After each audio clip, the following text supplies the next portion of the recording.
I really don't have the strength to take this suitcase any further. I wonder who can help me.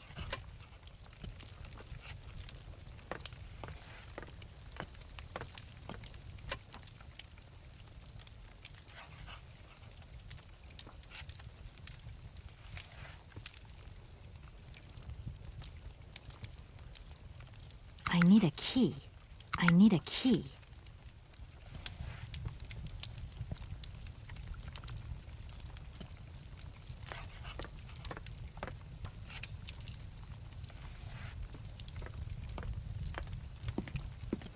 Hi there. Hey, what are you doing? Can I see? No, too difficult. Momo's work very difficult. So, your name's Momo. I'm Kate. Momo do like Hans. He draw. Hans? Don't disturb Momo. Momo work difficult. Will you show me your drawing? No, not finished. Go away. I've just arrived. My case is a little heavy. Can you help me take it up to the room? Momo's strong. Very strong. But no time. Momo very busy. I guess I'll let you continue working.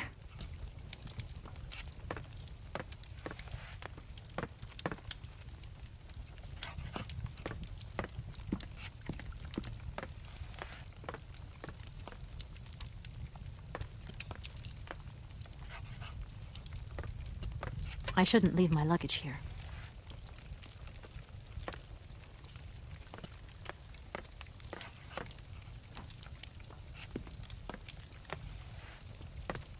I'll wait for the storm to end before I step outside.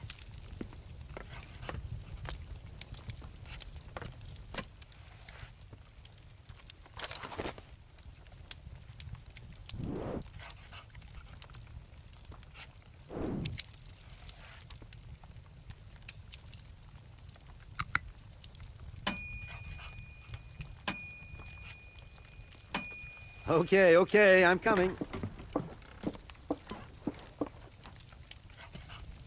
Hi there. Hello there, ma'am.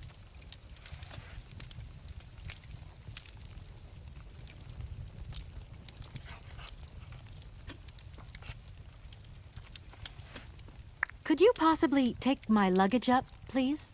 Your luggage? Why, of course. Please do excuse me, Miss Walker. We have been neglecting our duties. Guests are so rare these days that we forget our manners. So you're the American woman? Is it true what people say, that you've come to buy the factory? Not factory. Anna's house. Hans' house.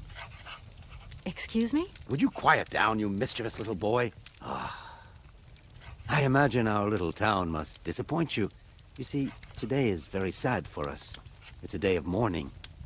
Today is the funeral of Miss Anna. Momo sad, but Hans not dead. Hans long way away. Anna told Momo. Anna like Momo very much. That's enough, Momo. Stop pestering the lady. Now go on, scram. Get out of here, you hear?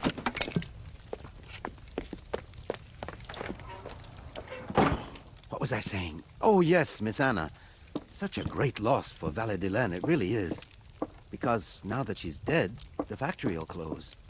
But you're here to stop that happening, aren't you? Our future is in your hands, Miss Walker. What? Anna Vorarlberg is dead?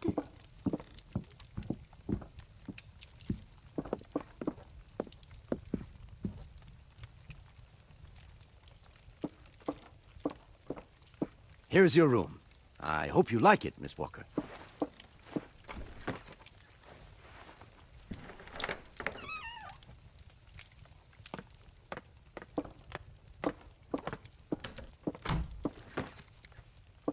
I'll leave you to rest for the time being. You must have a lot of work to do. You know, the takeover of the factory is very good news for us here. It would make us very happy to see life return to our valley. If only you had seen Valle-de-Laine before. It was delightful. People came from all over the world to buy Vorarlberg automatons. Ah, somebody has left you some mail, I see.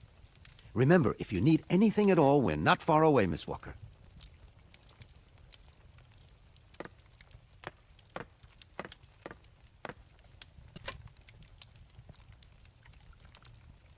I should tell Marson about the death of Miss Vorarlberg. I hope this isn't going to get too complicated. I can't see myself staying here too long.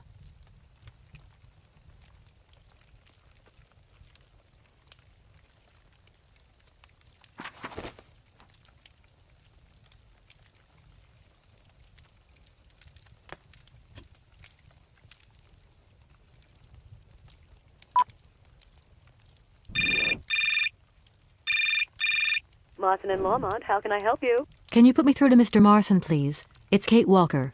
Hold the line, please.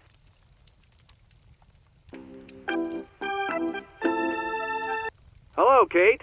So tell me, how's the case going? I've just got to Valadilen, and there's a slight problem, Mr. Marson, I'm afraid. Mrs. Vorarlberg is dead. Ah, that's most unfortunate. But I seem to remember we made provisions for just such a sad eventuality, and we know that there was no heir. Yes, that's right, but... So where's the problem, Kate? Contact the notary right away. I'll get my secretary to fax you his address and an introduction letter from the firm. Very good, Mr. Marson. Right, I gotta go, Kate. Keep me up to date, okay? I just...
I'm back again. Miss Walker? A fax didn't arrive for me, did it? Maybe. I thought I heard the phone ring. Do you think you might want to go and check? Certainly, ma'am. Immediately. Thank you very much.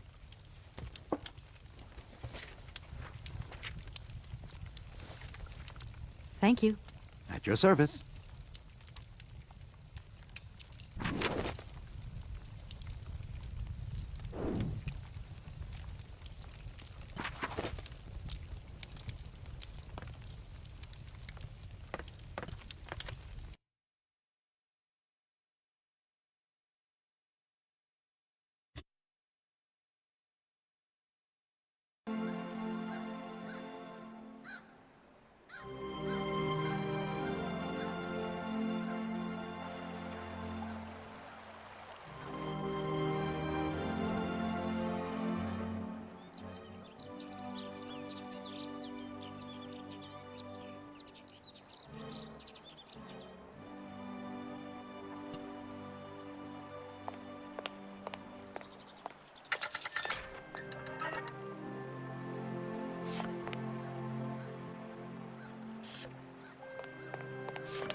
I'll come back when the funeral is over. I can't go that way.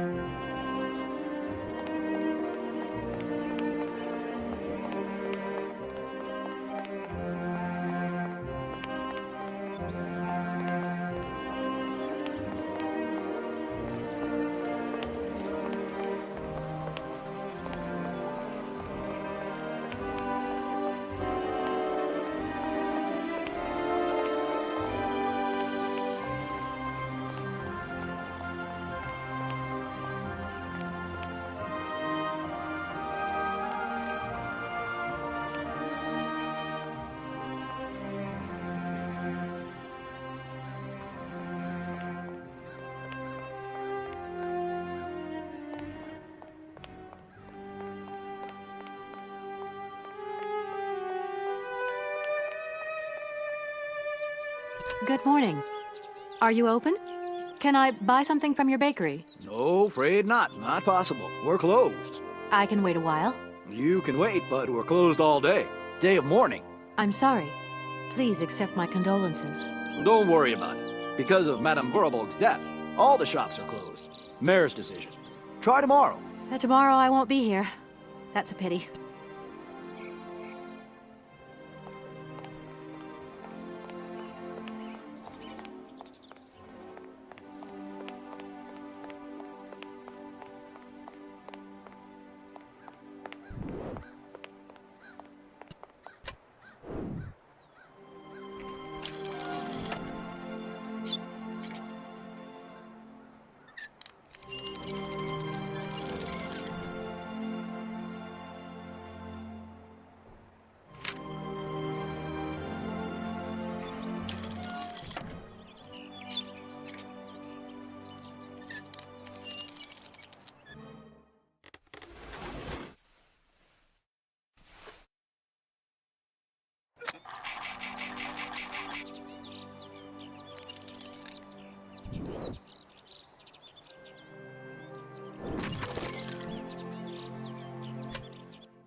Hello, sir.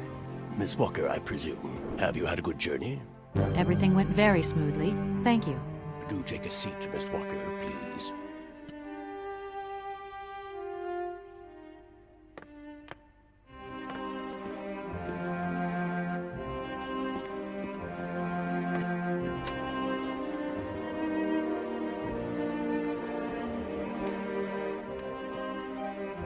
I imagine you are aware of the business that brings me here. Of course, I was waiting for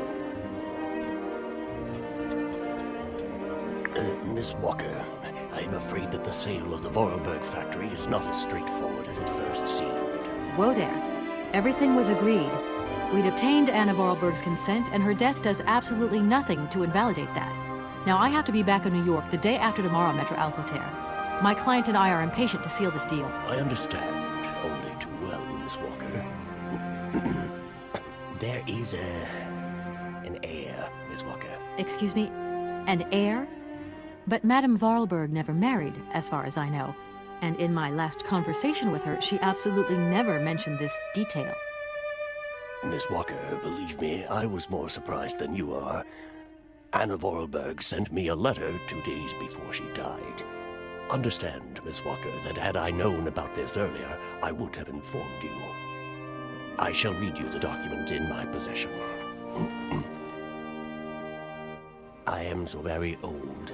It seems that today life is slipping away from me more quickly than I imagined, and I fear that I will not be of this world to sign the takeover contract for my dear factory. So I must make this confession to you now. My brother Hans is still alive. It would not surprise me if you find this difficult to believe, but it is indeed the truth. You must remember his death, his funeral too, even though you were very young at the time. It was but a sordid charade dreamt up by our father. To him, the very idea that his only son should wish to leave Baladilen and abandon the family business was unbearable. When Hans left, he preferred to think him dead and make everybody else believe this too. He obliged me to bear this terrible secret as well. I repeat that Hans is still alive, so when I die, it is he who becomes the sole and rightful heir of our factory. Okay, I see. If Hans Vorarlberg is not dead after all, then I just have to sign the contracts with him. I suppose you've already contacted him? Where can I reach him? The second half of the letter informs us that Hans Vorarlberg is somewhere in Syberia. I will leave the document in your hands to read at your leisure.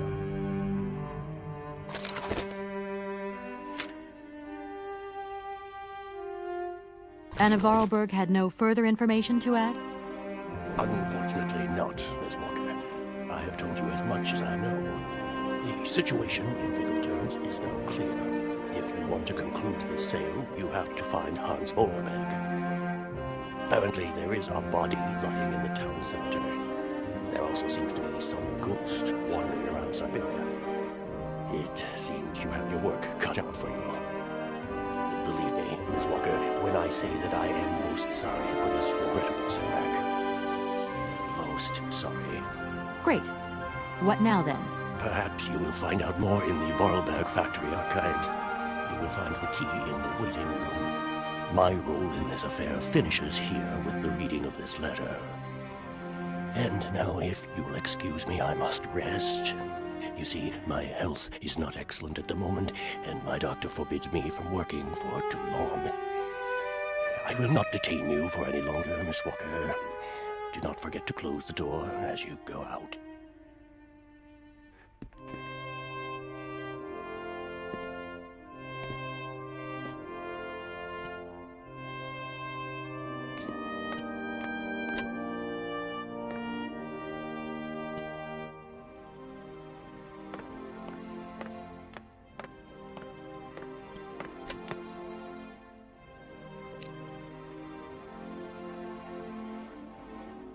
Doesn't look like that works.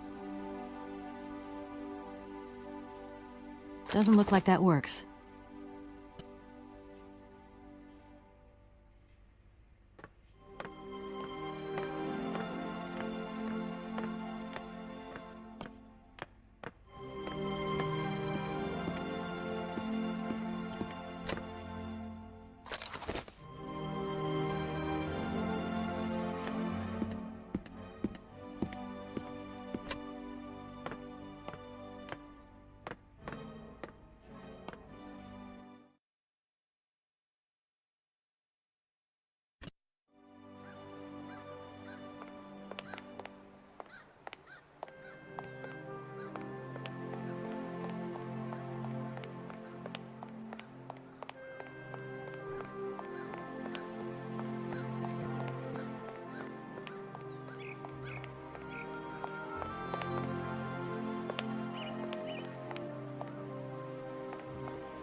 Hello?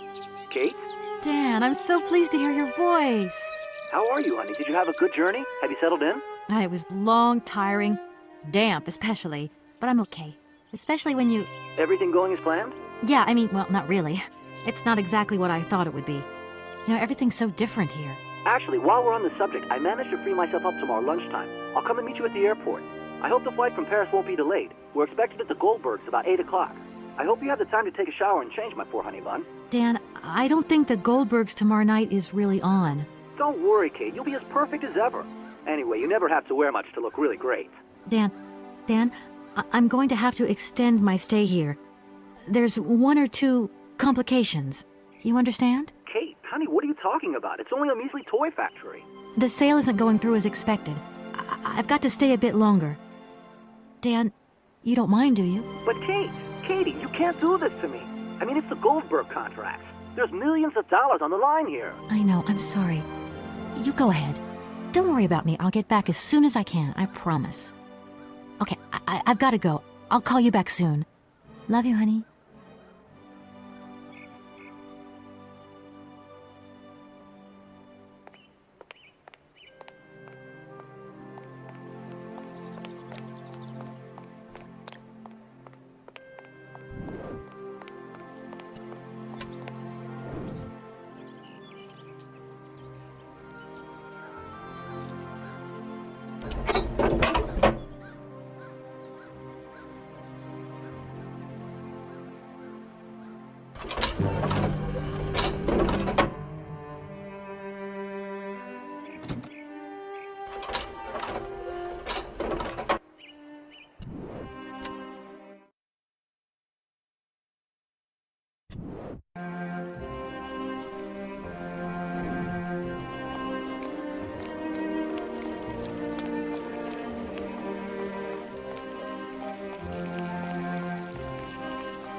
I don't need to use this console. Not yet.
Yes, hello? Kate, what happened to you, my poor munchkin. I've been trying to contact you for hours. I'm in Europe, Ma. Job thing. What? Europe? My God. Oh, I've got such happy memories of Europe. Some of them even involve your father, but that's enough of that. Tell me, where are you? Paris? London? Venice? Valladolid. Yeah, I know. It's a bit out in the boonies. What in the world are you doing out there? You know, business. I've got to see through the takeover of some old family business that's got a few debts. It's a really charming place, but there's one or two weird things going on here. I can't go into it now. Oh, well, that's right. Your old mother's too dumb to understand it. You really do take after your father sometimes. Mother. Kate, you'll never guess who I saw yesterday? Ma, I haven't got a lot of time, you know. Frank! Ma, please. I've got to go. Frank Malkovich, the Russian opera singer. Well, maybe you don't remember him. He was quite a star in his day. Listen, Ma, I really don't have the time. I'll call you back. He is as charming as he always was. We spent the... Mom, I really have to go. I'll call you back, I promise. Lots of love. Kate!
Oh, many thanks indeed. I am most embarrassed for you to see me like this. I lack a certain completion. You see, nobody here found the time to polish off the finishing touches. Honestly, these days, we really have lost the art of good workmanship. Yeah, maybe. With whom do I have the honor of speaking? Could you please state your identity, articulating clearly? My name is Kate. Kate Walker. Allow me to introduce myself. I am model XZ2000. My common name is Oscar. I represent the technological zenith of this factory's production. I have been designed to drive a locomotive. A touch messy, but an essential task. Do you know where I could find the factory paperwork? I cannot reply to this question with precision. Try Anna Vorarlberg's office above the machine floor.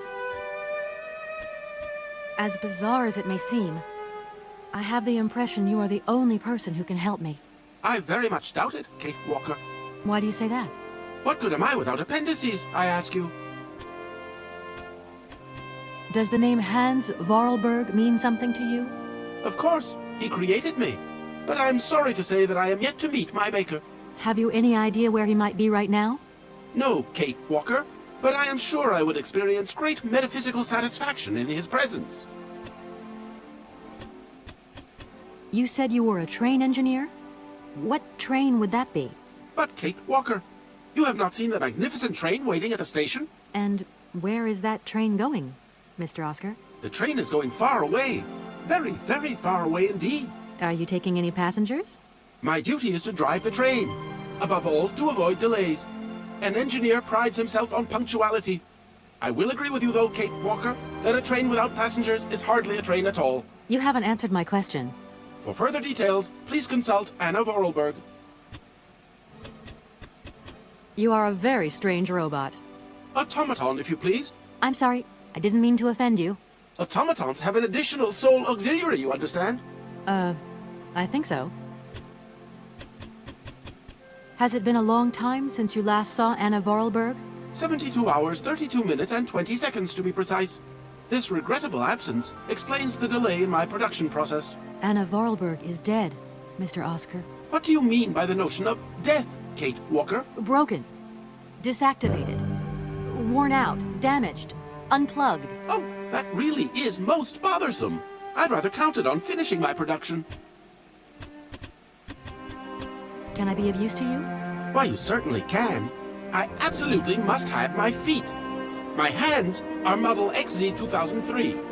My feet are model XZ 2005_B. Be careful. The model XZ 2005_A has evidenced some rather embarrassing performance failures. Like bugs? Automatons do not have bugs, Kate Walker. They simply display functional idiosyncrasies. I'm sorry, I didn't know. What do I have to do to get you a pair of feet? Use the assembly line to construct them. You will need a production punch card on which is recorded my body design data. Here is my own punch card. Okay, I'll give it a go. Thank you, Kate Walker. Oscar, I am delighted to have met you. See you again soon, I hope. Yes, Kate Walker.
Oh my gosh.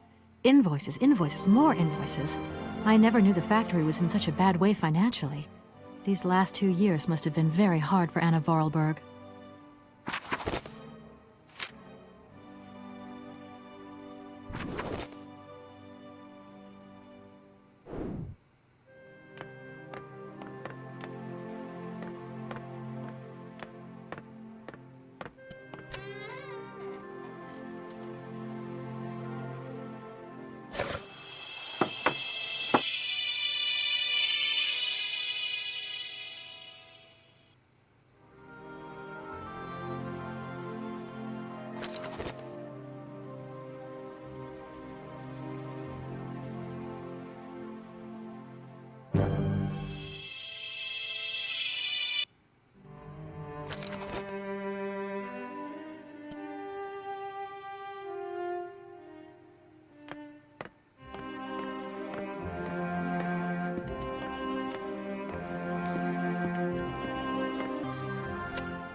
Here are your feet, Oscar. I hope they fit. Kate Walker, I see you managed to produce 2 XZ2005_B models.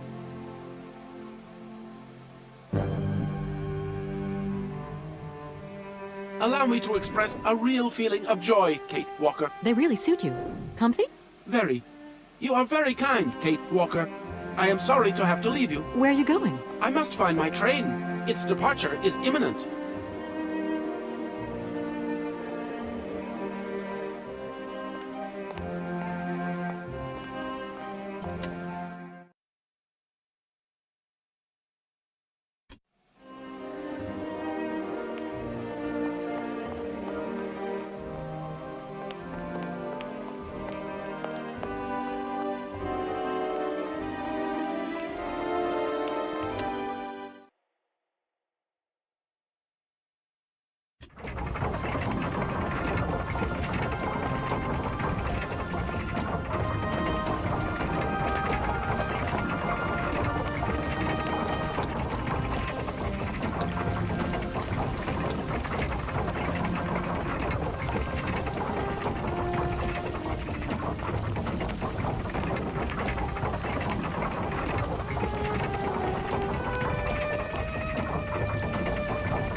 Good morning.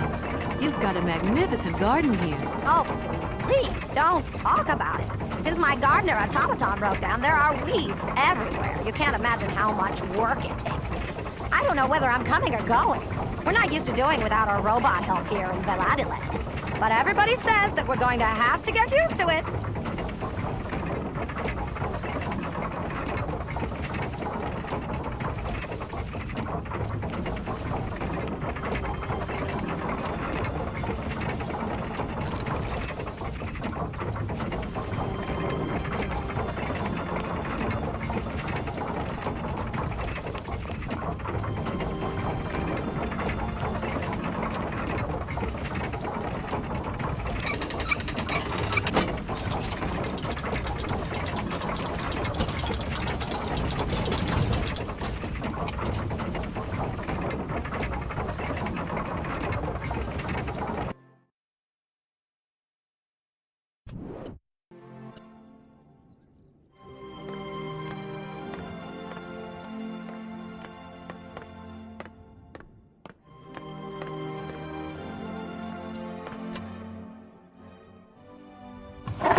Mammoth.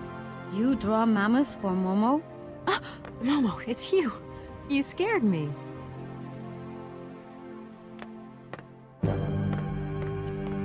What are you doing in here? Momo want mammoth picture, like Hans picture.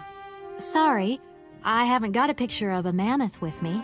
Take paper and pencil and draw mammoth for Momo.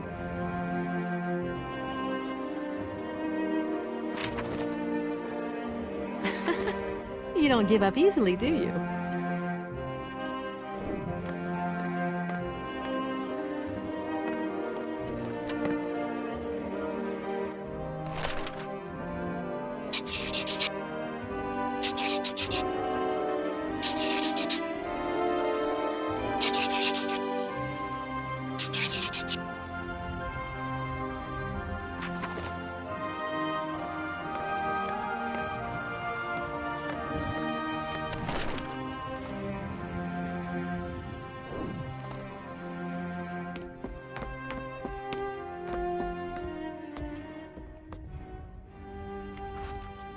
Thank you. Momo happy. Now follow Momo. Momo show his secret to Kate.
There you are, Momo.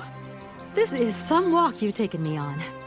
I've got to say, though, it sure is mighty pretty. Momo come here often. Momo like make splashing water. Tell me, Momo, do you really think that after all these years, Anna's brother is still alive? Anna always say Hans go away, but Hans come back maybe.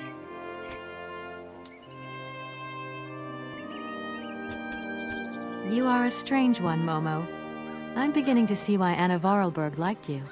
Momo, Momo look like Hans. Momo very proud. It must be fascinating to live in a village full of automatons. Automatons made by hands. Difficult work. When Momo big, he do like Hans. Momo friend of automatons. Tell me, Momo, did you come here a lot with Anna? Mm-hmm.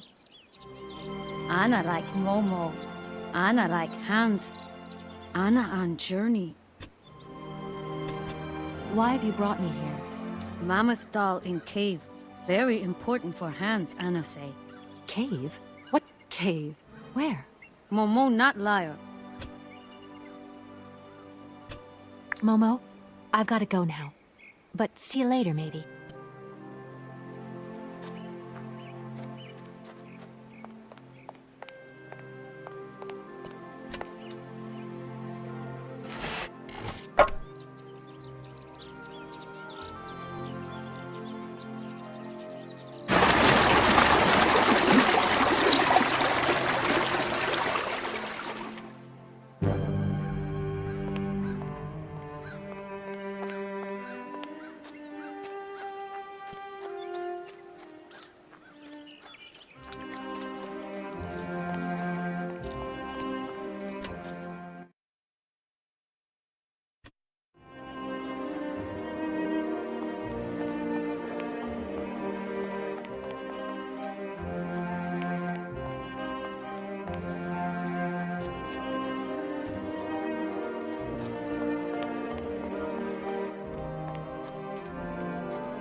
Hello?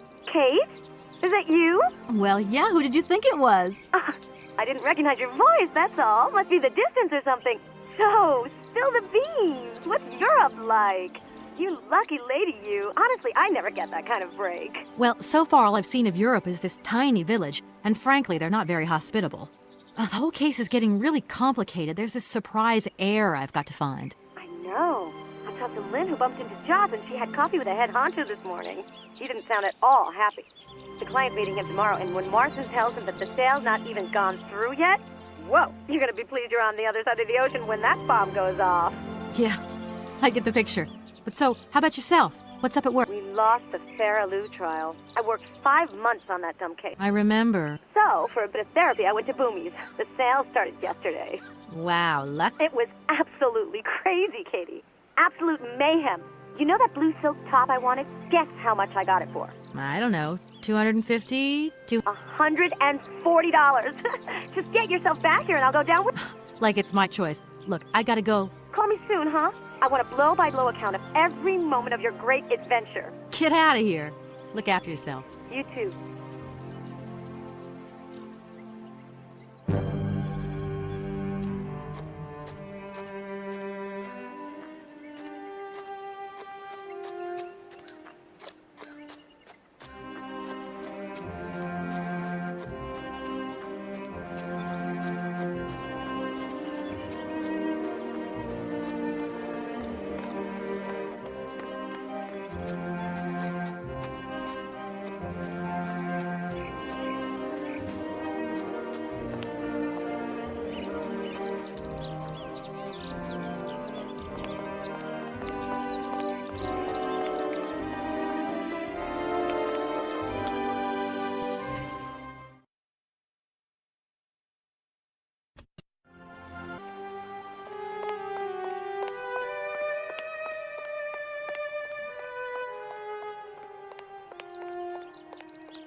Hello. Kate, so what's new? We've got a problem, Mr. Marson. What problem? Come on, Kate, don't beat around the bush. There's maybe an heir. What? Hans, Anna Vorarlberg's brother. Looks like he's still alive. We can't buy the factory without his consent. What? What is this? Where's this mystery brother come from? And more to the point, where is he? What did the notary say? Nothing. I mean, nothing else. You know, sir, it's an odd town here. Everything's odd. The people, things. The situation's not straightforward. I have a small bit of research to do. Listen to me, Kate. Universal Toys is one of our biggest clients, and I don't care how weird that town is. All that matters is that you do not set foot back in New York before you've tied up the deal. Get the picture. Yes, Mr. Marson. You can count on me. Darn it!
This thing's jammed.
we've got to go home.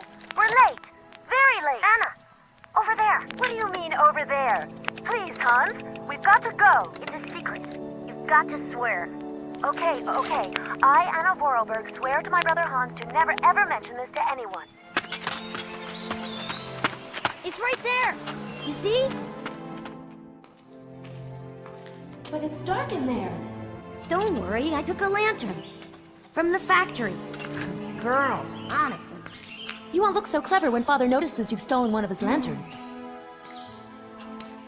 Oh, I'm all covered in mud because of you. Look, Anna. Look. I've seen paintings like this in a library book. They're like you swore, Anna. It's a secret between you and me. Hey, look. There's something else up there. Oh, come on. It's like a toy. I have to have it. Give me some light. But Hans, it's much too high. Do be careful, Hans. Hans, be careful.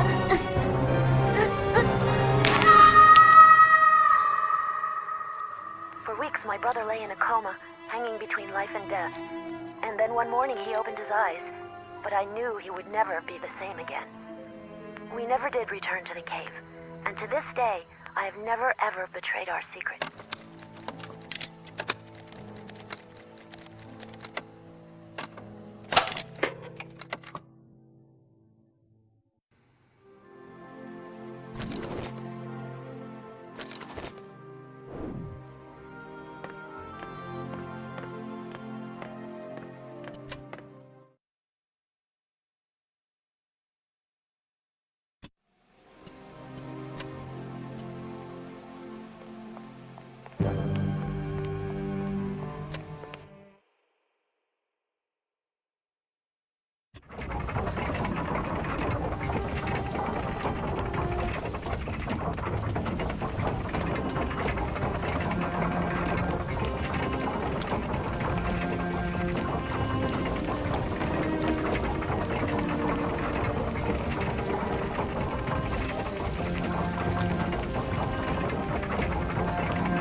Hey there, Oscar. My functions do not permit me familiarity, Kate Walker. Even if you are my first and only passenger. Me? Your passenger? Yes, you, Kate Walker. Is it not for that reason you completed my production process? If you say so. I have decided to come along for the ride, Oscar. Ready when you are. Your ticket, please? My ticket? What are you talking about? The rules clearly state, Kate Walker, every passenger of this train must possess a ticket. Okay. And where do I get hold of a ticket? Only the ticket vendor may issue tickets. You are in luck. The ticket office must be open now. You should go there immediately.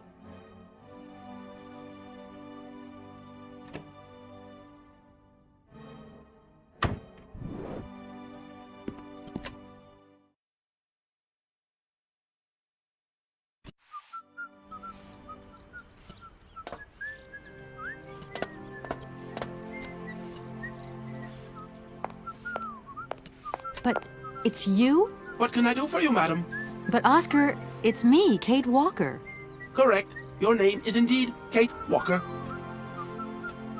What can I do for you, Kate Walker? A train ticket, please. Why, do you sell anything else? The only function of this ticket office is to issue tickets. You are requested to accelerate operations. The office closes in exactly 3 minutes. What can I do for you?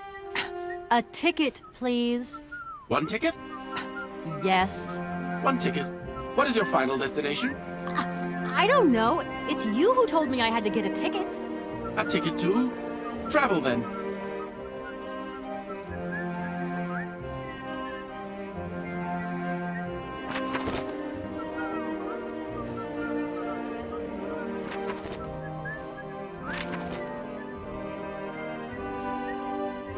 There you are.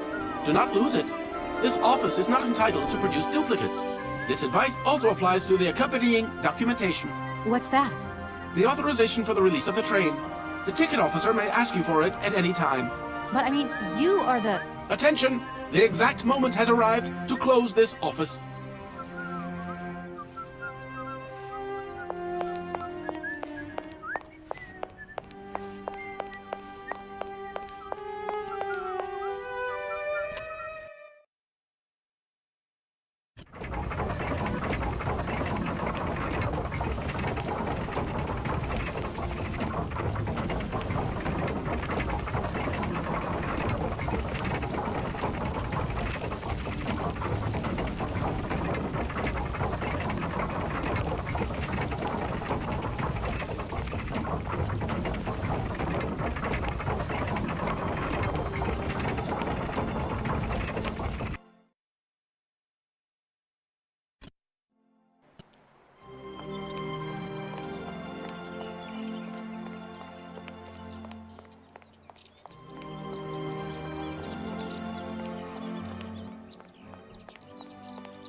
It's me again, Oscar. Hello, Kate Walker.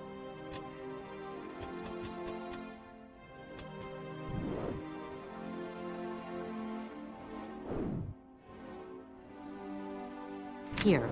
This is your stupid train release ratification, Oscar. Thank you, Kate Walker. That is perfect. Did you hear Anna Vorarlberg talk about a mysterious cave? No, Kate Walker.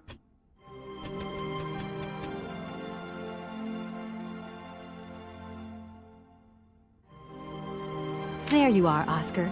Does this mean we can leave now? I cannot accept this ticket for the moment, Kate Walker. Keep it. I don't understand why you're still refusing to take this ticket. Everything is in order, and an engineer prides himself on punctuality. Yes, Oscar, I remember. But what now?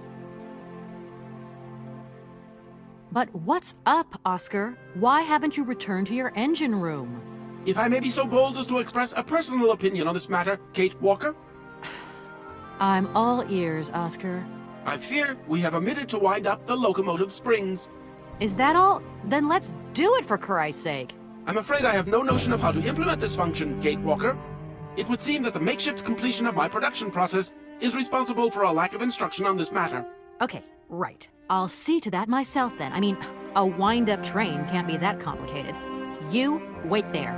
I won't be long. Thank you, Kate Walker.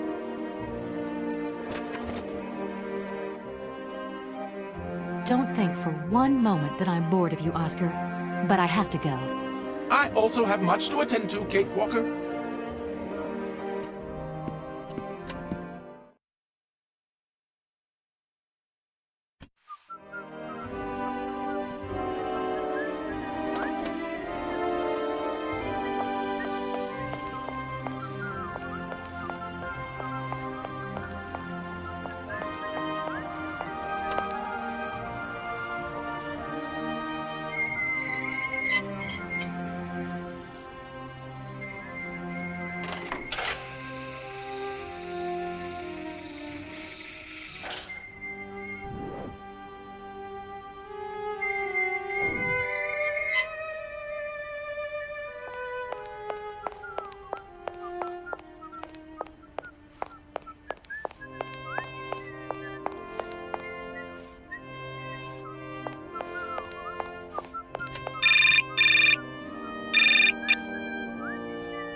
Kate, it's me again.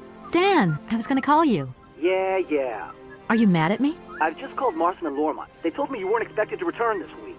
Oh, yeah. So when are you coming home? I don't know.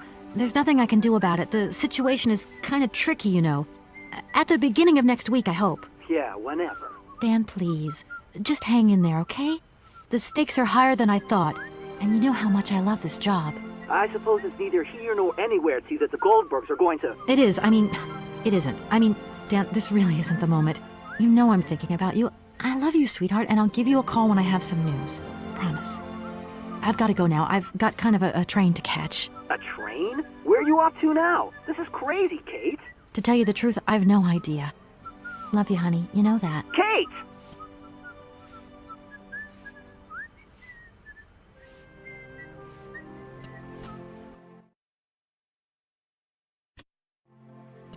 It's me again, Oscar. Hello, Kate Walker.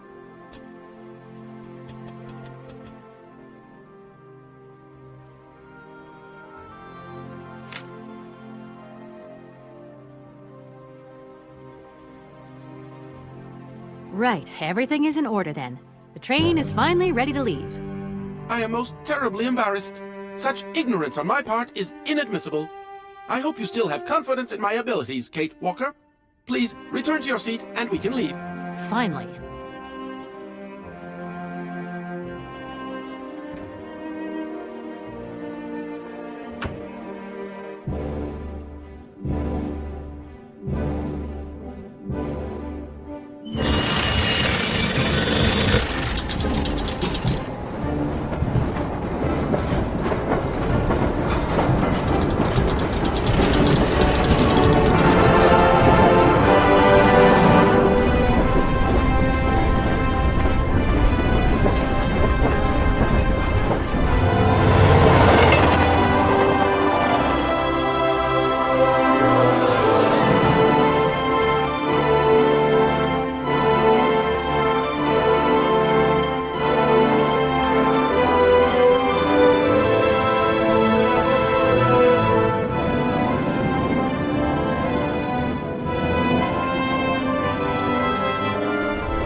Where are we, Oscar? At the halls of residence of Barokstadt University. And do we really have to stop here? The situation is incompatible with the pursuit of our journey. What are you waiting for, then? Wind them up. Find a way. There must be some sort of train winding thing just laying around in this weirdo station. I have seen nothing that fits that description, Kate Walker. I guess we'd better find out, then. I do not like this station. The atmospheric humidity is detrimental to my sophisticated wheel workings. I will wait for you inside the train. Wimp. Oscar, see you later, alligator. In a while, Kate Walker.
Looks like the winding machine I used in the Valladolid station.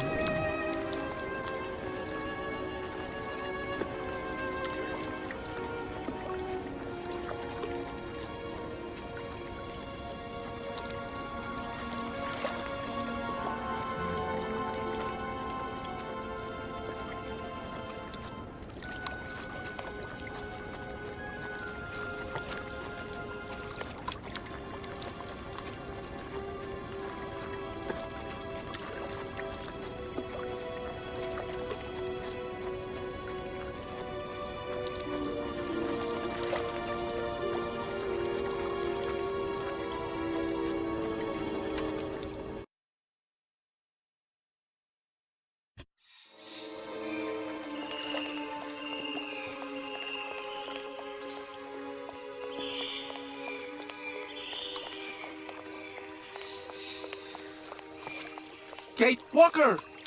Kate Walker! Come over here, please! I have something to say to you!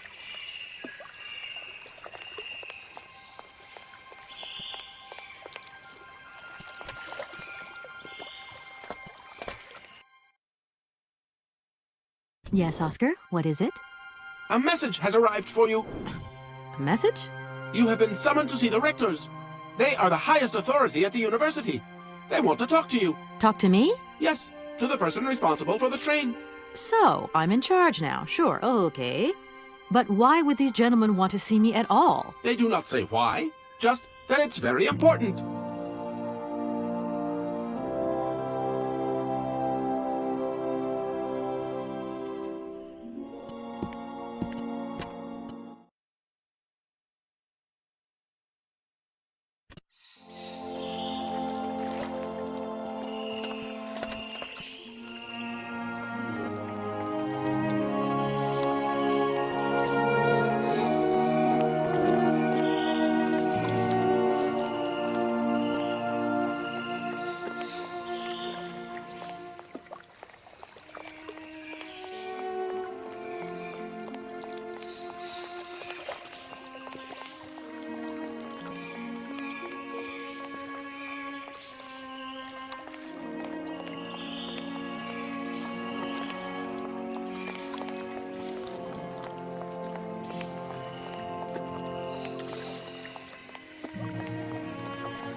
Hello.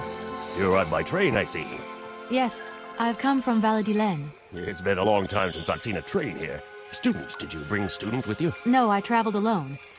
Well, almost alone. I remember around the start of fall, the train would bring kids from all around the world here to study zoology and botany, paleontology, and all that stuff. This was a great university. And it isn't still great today, then? Today? Well,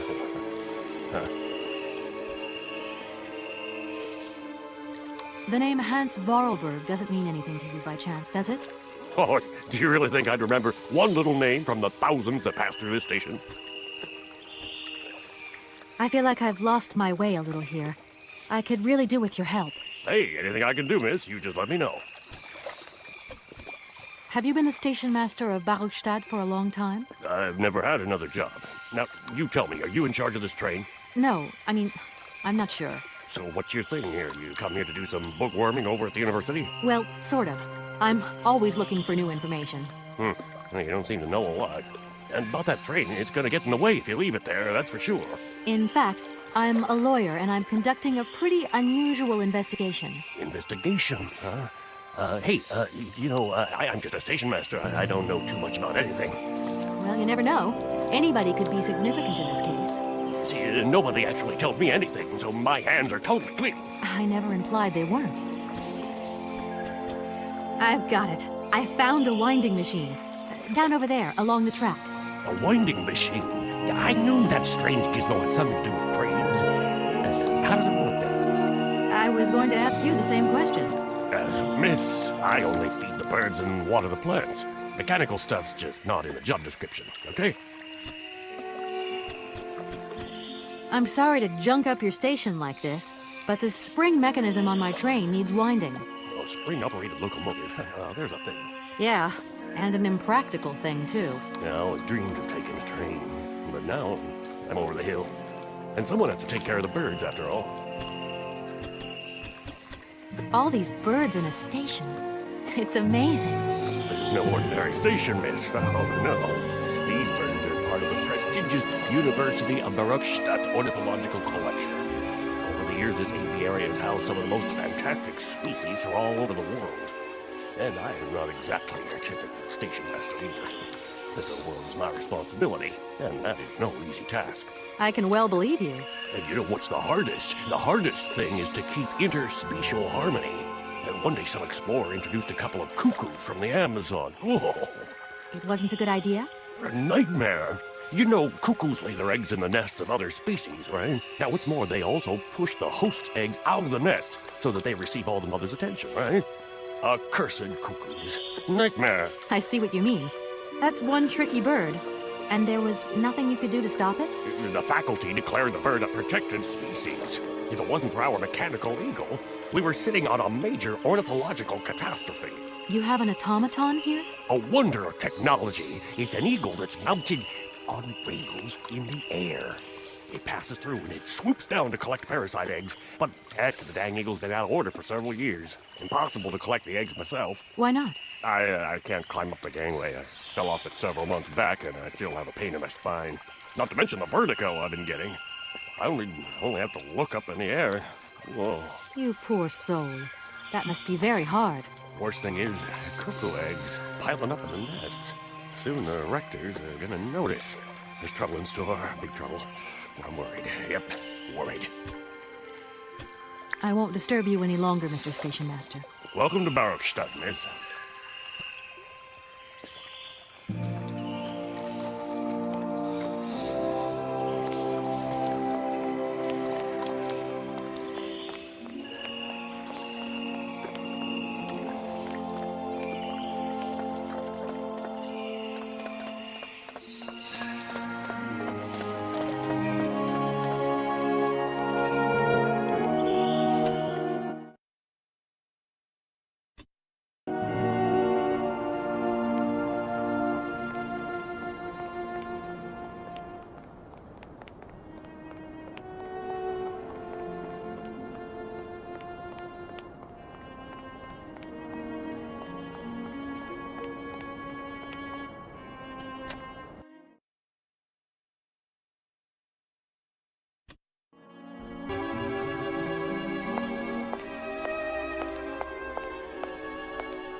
Good day to you, gentlemen.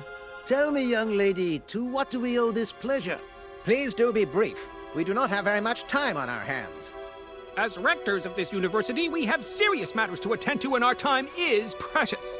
I have heard you wish to meet the owner of the train that is currently in your station. May I know the reason for your summons? We are surprised that your train has not yet left, miss. The situation is most regrettable. The rules do clearly state that trains are meant to come and go and not remain stationary at a platform. Trains should first stop, then subsequently leave. That is the rule.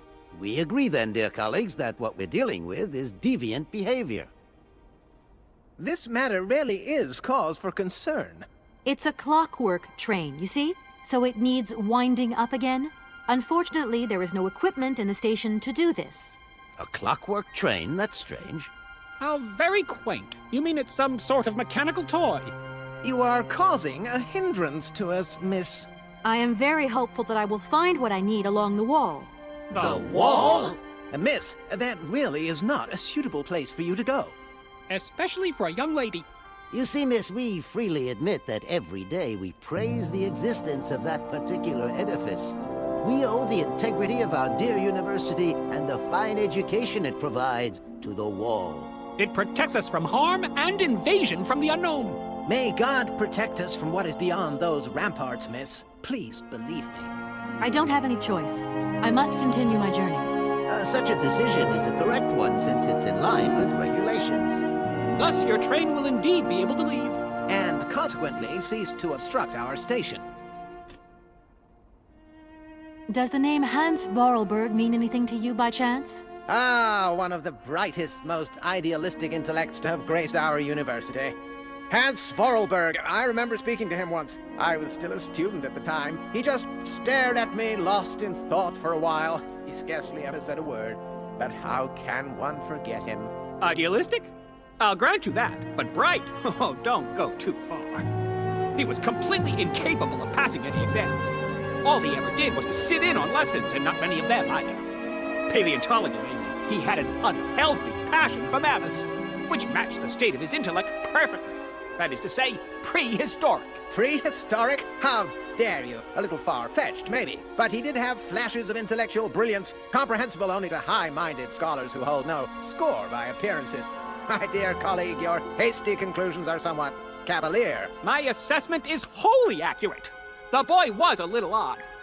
You must concur if my father, who was rector of the university at the time, had not shown great indulgence towards him. Hans Vorarlberg would have never attended this establishment. What about the bandstand, then? Is that the work of a deranged mind? Even after all these years, you are still jealous of it. My dear colleagues, I beseech you, let's show some decorum. We have a visitor. What do you want with Hans Vorarlberg, miss? Are you a member of his family? No, not at all. I'm looking for him to clear up an inheritance matter. Is he still here? What? Here? At the university? No, not at all. He left a long time ago. Yes, a very long time ago. The very year I was nominated to this position, in fact. Almost 50 years ago already. The poor soul moved on once he learned all he needed to know about mammoths. Ah, this establishment was never quite the same after his departure, it must be said. You mean to say it was never as bad? All that oddball brought to this university was his misplaced fantasies. Gentlemen, let's try to retain the calm and level-headedness that befits our position. Can you possibly help me out here? Miss, your insistence is almost verging on indecency. We cannot constantly be at your disposal. We have many other requests to attend to. If you don't mind, could you not disturb us all the time? Thank you. I haven't introduced myself. My name is Kate Walker. Walker. Haven't we already had a Miss Walker? Ethnology Masters, September 1953, if my memory serves me correctly. Perfectly well, my dear colleague. But if I may be so bold, it was a Mr. Walker and not a Miss. It was Bill Walker, sat the June 68 exams. The impudent fool turned up for the oral assessment in jeans, flouting strict internal regulations which explicitly state the required uniform for the occasion. Pure incitement. It was scandalous. Sadly, we have seen worse since. Young people lack all respect of traditional values. Tradition, young lady. One must always uphold tradition. You see, I didn't actually intend to stop here, but the springs of my train gave up, you see? No, not really. You mean to say you're not a student? You have arrived a little late in the term, miss. Enrollment for this year has already terminated. But as rectors of this university and therefore representatives of its highest authority, we could bend the rules a little, if you like. You don't understand. I'm a lawyer from New York, or rather Valladolid more precisely. My client wants to buy out an old mechanical toy factory, but its heir isn't actually dead and is living somewhere in Syberia. I've got to get to him to sign the sales contract. You see?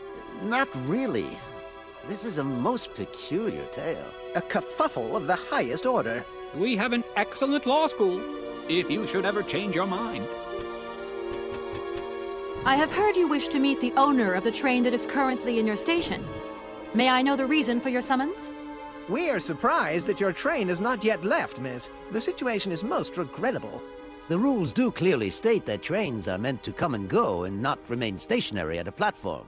Trains should first stop, then subsequently leave. That is the rule.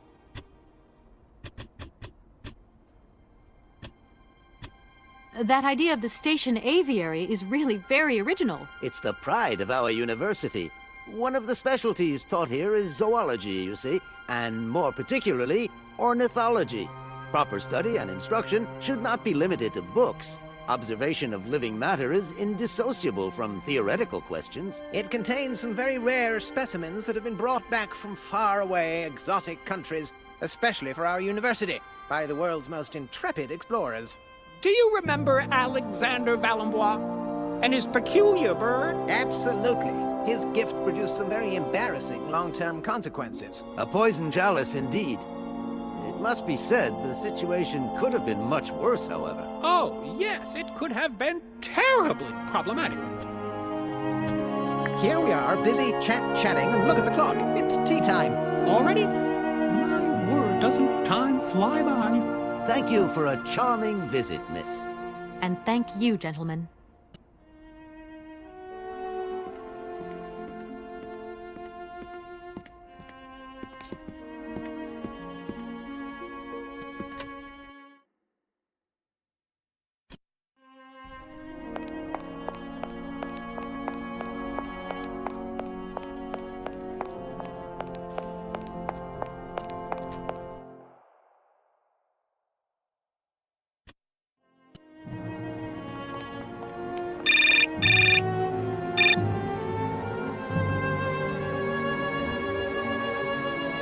Hello? So, you got him then, this air?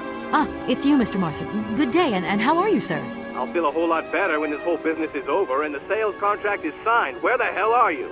I'm in Barrackstadt. Bollocks, what? What in God's name are you doing there? It's a magnificent university town. It would appear Hans Vorarlberg once passed by here several years ago. So if he isn't there anymore, then there's no point hanging around. I hear what you're saying, sir, but I have good reason to believe that Hans Vorarlberg is still alive. For the time being, I'm trying to gather extra information from people who have known him. What's your next destination? I'm not exactly sure yet. Doesn't sound like you know too much, Kate. I just need a bit of time, Mr. Morrison. Yeah, well, time is what you ain't got. Keep me posted.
Excuse me.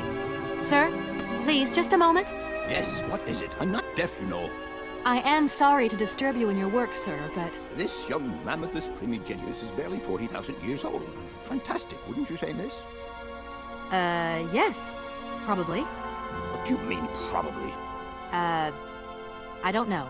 You don't know? Well, you don't know, I see. What can I do for you, my dear child? To tell you the truth, I'm looking for Mr. Hans Vorarlberg. He's the sole heir of a very unusual factory. My company is in charge of negotiations for the takeover of this factory. At last word, he was living in Syberia. So, as soon as my train is ready, I'll be continuing my journey eastwards. Syberia. Ah, Syberia. But what was it you said again? Said what? You mentioned a name. The person you are looking for. Vorarlberg. Hans Vorarlberg. Do you know him? Hans Vorarlberg. How could I forget him? Such an extraordinary fellow. So inventive. We shared a passion for mammoths, you know, and we bonded over this passion. Without it, I confess, I would have had little to do with an odd, ageless retard like Hans. At the time, we were both students. Well, sort of. Put it this way. Hans had special permission to attend paleontology lectures. You see, he didn't really have the necessary qualifications. In exchange, Hans did a few odd jobs around the university. Your Hans Vorarlberg sounds uncannily like the one I'm looking for. I'm not sure, my dear. Hans was above all questions of money and business. Just to imagine him running a factory, perish the thought. Can you tell me a little bit more about him? He was always a mystery to me. He never said very much, and never quite seemed to grasp what you said to him. He expressed himself instead through his incredible mechanical contraptions. His inventions, I admit, have been much appreciated by the university. The few times we really did talk, it was about his strange interest for mammoths and a doll. Some sort of doll that obsessed him. A doll, you say? Yes. He kept talking about it. One day he described it to me. A sort of children's toy. A miniature mammoth mounted by a mount. It appears he found it in a cave not far from his home. The event all sounds very dramatic. His account was slightly confused, but it awoke a great interest in me. What do you mean? To my knowledge, there is only one tribe who made figurines featuring a mount, and that tribe is the Yukols. They live in the farthest reaches of Syberia, and for them, the dolls constituted a sacred object, illustrating one of their central legends. How such a doll made the journey from the frozen Siberian north to a cave in the French Alps is a mystery to me. Even today, it is beyond my comprehension. Have you considered that Hans Vorarlberg was maybe making it up? You said yourself he didn't seem to have all his mental facilities intact. No, that's impossible. Hans couldn't invent a story like that. The doll is a sacred part of the Syberia legend. He described it to me in exact detail. Syberia itself is a chimera that paleontologists of the world are very fond of pursuing. Professor, I have brought you something that should be of interest to you. Look. What have you got there, then? Let's see. An effigy of a mammoth.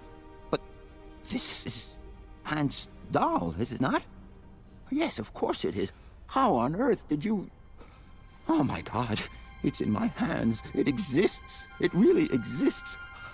Please do excuse me. I'm deeply, deeply moved. You see? Your Hans and my Vorarlberg heir are one and the same. This is incredible. After all these years, how can I ever thank you, my dear? Oh, I must waste no time. I'm off to my laboratory. I must study this carefully. May I borrow your treasure a moment? Well, actually, Don't worry, miss. I will take the greatest care of it. But I need to study it.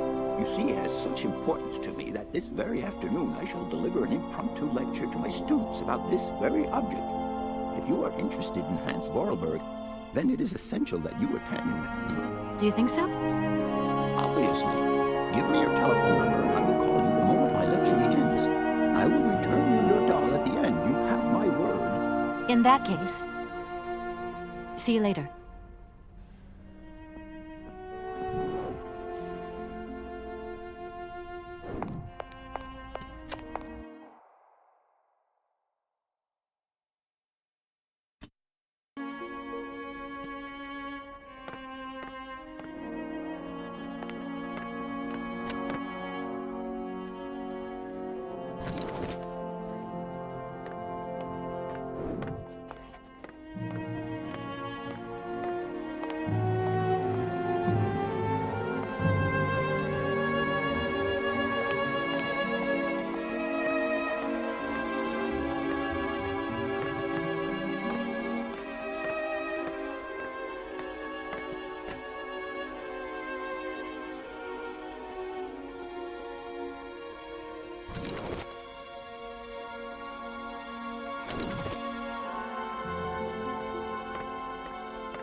Do excuse me, Professor. Professor, sorry to disturb you again. What is it you want to know, miss? You told me earlier about a lecture on some ancient Siberian tribe called the Ooks or something? The Yukos, my dear. Careful not to confuse them with the Ukistran people of Central Asia. Do excuse me. I wanted to know if your lecture is going to start soon. Your eagerness to learn delights me, my dear. But I haven't finished studying this marvelous mammoth effigy yet. Don't worry, I will call you. And see you later. I feel I've lost my way a little here. I could really do with your help. Oh, my dear child, you've chosen your moment. I absolutely must finish off my lecture for this afternoon. It's a lecture about mammoths? Oh, yes and no. More specifically, it is about their migration. Do excuse me, I need to concentrate. I'll leave you in peace. I hope I haven't disturbed you too much. Sorry? No, not at all, my dear child.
Gentlemen, I'm awfully bothered to have to disturb you again. A bothersome disturbance indeed. Which, I may add, disturbingly bothers us. No bother, my dear. We're listening. You wouldn't know if there is any Forest Sauvignon here in Bachstadt, would you? Absolutely. When he says absolutely, he means, of course, absolutely none. What we mean, of course, is that we are absolutely positive there is no Forest Sauvignon here in Bachstadt. Really? Are you sure? Because I read in a book that Bachstadt possesses a number of plants. I wouldn't mind getting a hold of some if possible. Out of the question, miss. The assistant rector means to say that our priority is for you to remove your train from our station. Your research will have to wait until your next stop. Yes, that's right. Your train must leave the station immediately, so please refrain from wasting our time in needless visitations. Don't forget the regulations, miss. Don't forget them. Trains should first stop, then subsequently leave. And quickly.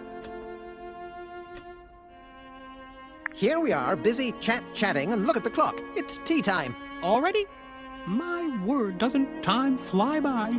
Thank you for a charming visit, miss. And thank you, gentlemen.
I'm sorry to disturb you. What can I do for you, miss? Where might I find some forest Sauvignon plants, please? No place round here, that's for sure. I don't know what you're talking about. That stuff's from the Amazon. You know, for someone who knows nothing about the plant, you seem pretty well informed about which mysterious faraway country it comes from. Oh, Amazon, Peru, Papua New Guinea, it's all the same to me. Gotta go. Gotta work. Wait, don't go. You know what? I don't think he was being totally straight with me.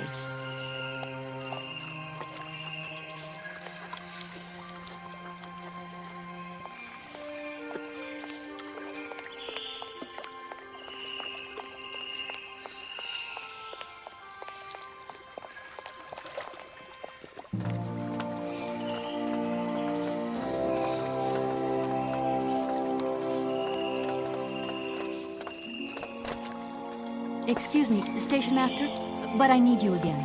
Can't you see I am very, very busy? No. Well, I am. Very busy indeed. But, okay, I think I can give you a minute of my time. I'm looking for a kind of little juicy berry.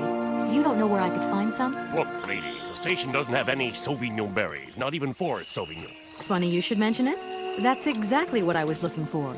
Forest Sauvignon. Sauvignon, raspberries, red currants, they're all the same to me. And we don't grow none of them here.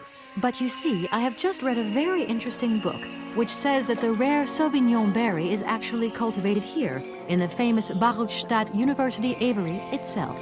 Oh, if it's in a book, then don't believe everything you read, miss. I don't know why, but I don't think you're telling me the truth. What do you mean? I don't know. How should I know where to find your stupid grade? Go ask your professor, what's his name, Pons, the paleontologist. But you're the master of this station, so you should know better than anyone. Nobody tells me anything. I don't know. Go see the old guy with the fossil.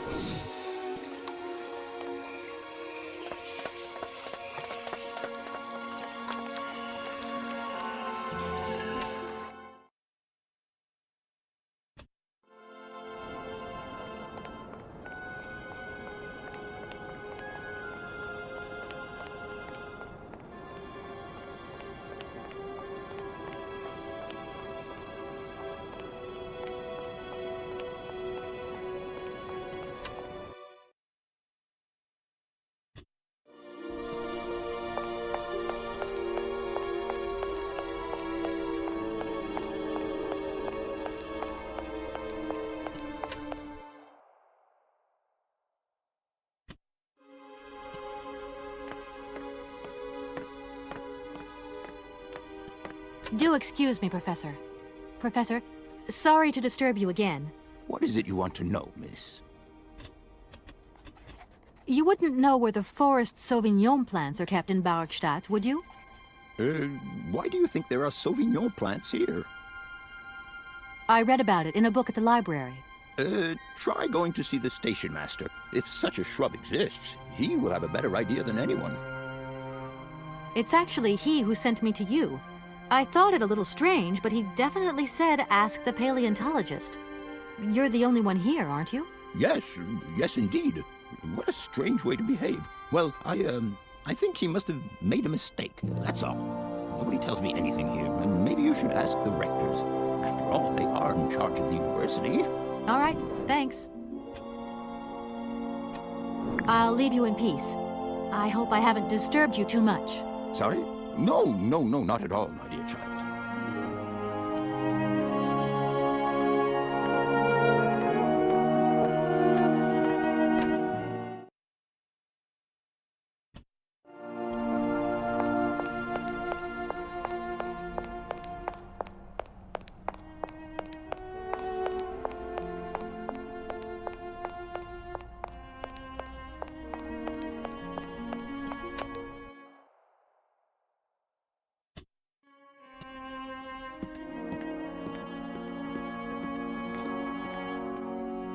Gentlemen, I'm awfully bothered to have to disturb you again.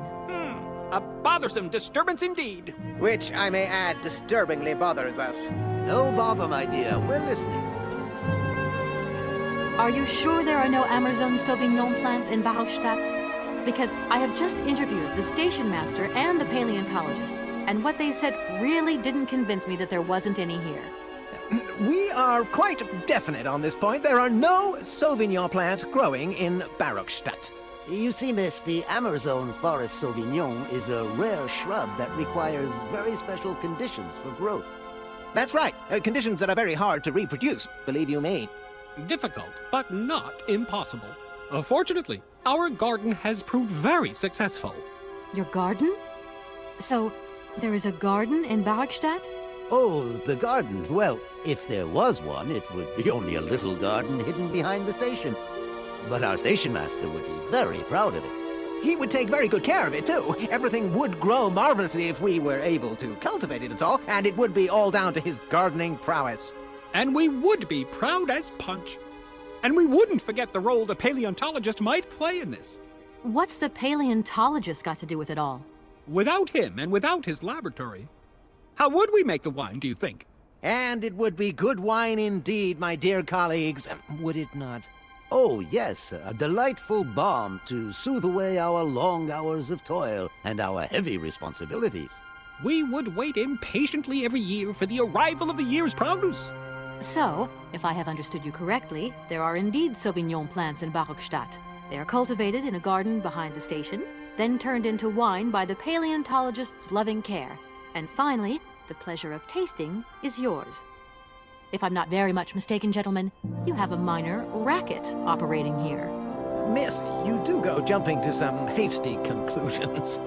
We never said that. That's not what we said at all. We were talking in the conditional. You know, with ifs and woulds. So, what would happen if I had such a hunch? You would have to keep it to yourself, of course. Yes, if you would be so kind as to keep it a secret. It would only be a small local concern, producing barely a few bottles every year. That's right. Nothing so grandiose as a business. Otherwise, we'd be liable to be fined. So, we can't count on your discretion, can't we? Don't worry, I have no intention at all of getting messed up in anything. Here we are, busy chatting, and look at the clock. It's tea time. Already? My word, doesn't time fly by? Thank you for a charming visit, miss. And thank you, gentlemen.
Excuse me, Station Master, but I need you again. Can't you see I am very, very busy? No. Well, I am. Very busy indeed. But, okay, I think I can give you a minute of my time. You have been playing with me, haven't you? You knew very well there were forest Sauvignon berries in a station garden. No, not at all. I've never seen your Sauvignon thing. You don't have to lie to me. I know all about it. You and the rectors are in cahoots, and the professor's lab has been turned into a distillery. You've all got a nice little smuggling racket on the side. Smuggling racket? Hey, lady, you're going a bit far there. It's just a little on-the-side thing we got going, that's all. It's just for ourselves. Hey, be honest. You should be ashamed of yourselves. Aren't you worried about the reputation of this fine university? The authorities should be informed of this. But we haven't done anything wrong. It's not a crime. Can you open the gate to the garden, please? Sure. No problemo.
we are.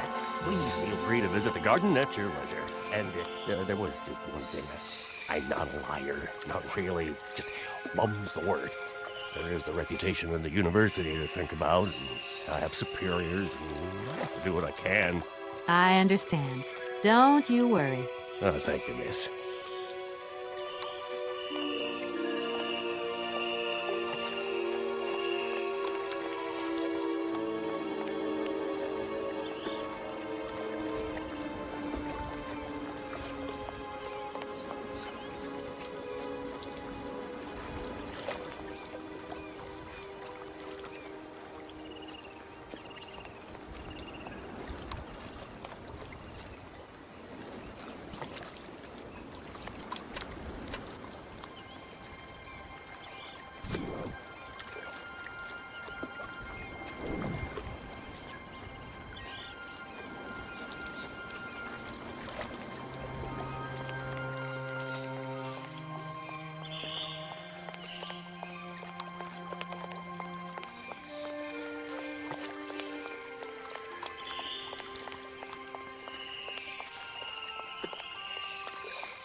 Impossible to reach it.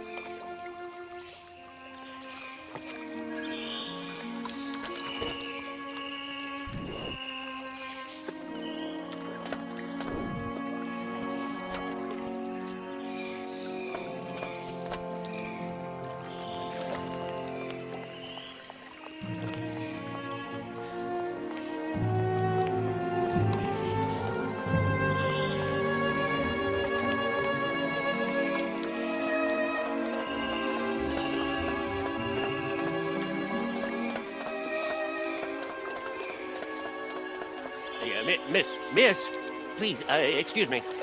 Ah, Mr. Station Master. Rest assured my train will no longer be cluttering up your station. You must be happy. Yes, very happy, of course. There was just one thing I wanted to... Yes? You know, I want to apologize for our little misunderstanding. I brought you a bottle of wine. Barackstadt Sauvignon. Very good year. Let me know what you think. I'm very touched. Thank you. Good luck on your journey, lady. Thank you.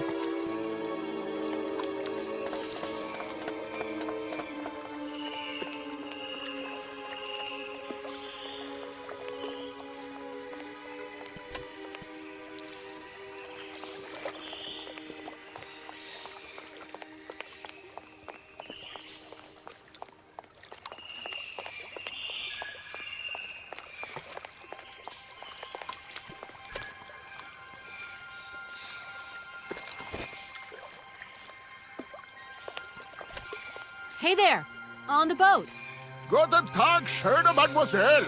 My husband say, hello, young lady. You want to talk to us? I have a little problem with my train. It's kind of broken.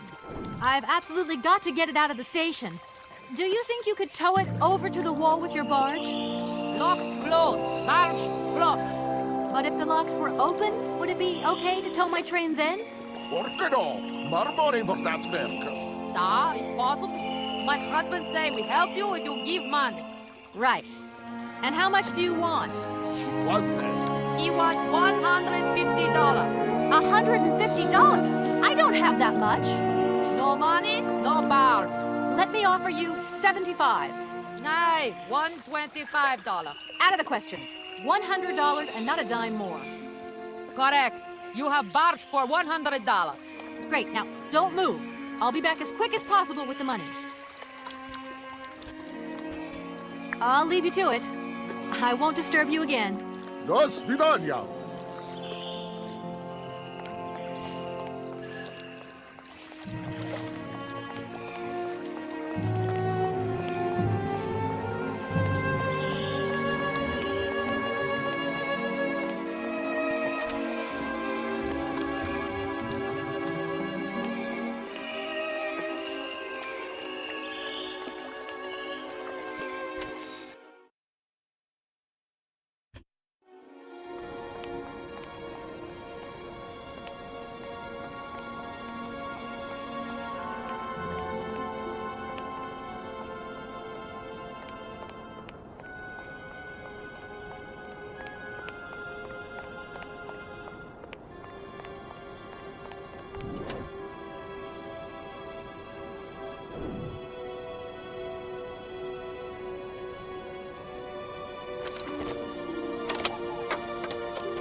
Gentlemen, forgive me for disturbing you again, but I have a little problem.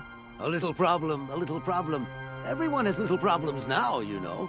They are kept to oneself, and they don't stop the world from turning. Nor trains from leaving stations. Some sailors have agreed to tow the train, but I don't have enough money to pay them. I was wondering if you could help me out. For a while. I could work for the money. Please wait, miss. We have certain confibulations to attend to. That is right. We must confibulate between ourselves. A collegiate decision must be taken. I hope that we are not indisposing you in any way. Why not? If it helps us get rid of that train. My word, that is a fine idea. What do you have in mind, gentlemen? When you arrived here, you must have noticed a splendid bandstand which honors the main university courtyard. A unique piece of mechanical craftsmanship which no longer works, alas. Why, yes, we have very moving memories of its melodies. We're prepared to offer you a financial reward if you can set it working again. With pleasure. What do I have to do? Unfortunately, my dear, time and rust have taken their toll on this university, and our automatons no longer have a spring in their step. You are going to have to be resourceful. To tell you the truth, there are a number of complex mechanisms here in Barakstadt, and it would appear that we have unfortunately lost their operating instructions. Your train, however, is an extremely ingenious invention, so you should be no stranger to complex mechanisms, should you? We are therefore counting on your ingenuity, miss. I hope that I can show myself worthy of your faith in me, gentlemen. Well, my dear colleagues, one more university matter nicely tied up.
Excuse me.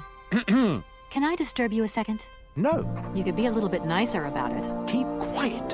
In case you haven't noticed, we're somewhere that requires silence and tranquility.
Gentlemen, forgive me for disturbing you again, but I have a little problem.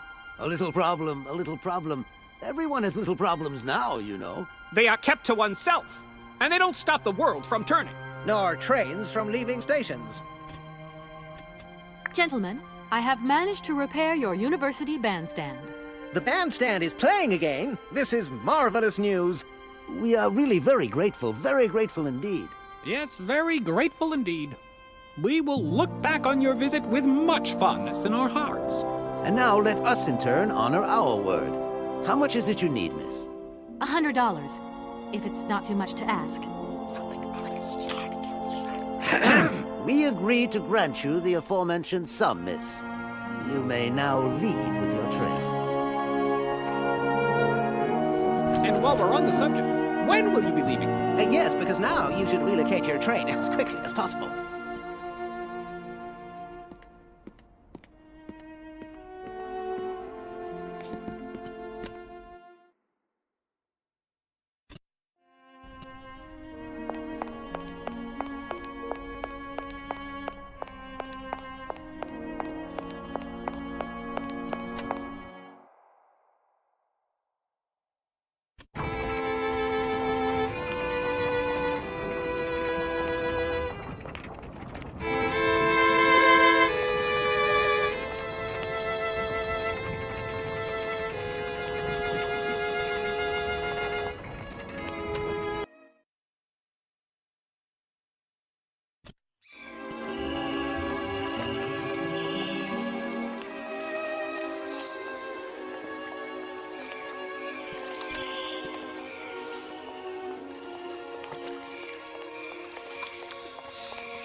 There you go. Here's your money. I've checked it. It's all there. Ah, thank you. Not difficult get dollar. See? You are a real businesswoman. I'm not the only one around here. We pleased to do deal with you. Now, you open lock or we no help you. Why didn't you manage to open them? After all, you don't have to be a genius. Ma vor pat pensiero esto, di kleine Madam. No se sei mar alles non comprendo, en allora kaput en andere bordel. Wir moi. On boom telefonieren, kaput. My husband say instructions complicated. No understand manual. My husband angry. Very angry. Oh, now telephone broke. Kaput. Now that is annoying. What are you gonna do next? We wait repairman. Well, I don't have the time to wait. I'll have to go have a look. There must be some way of releasing the opening mechanism. Take key. Sailor always need key for lock. Okay, thanks.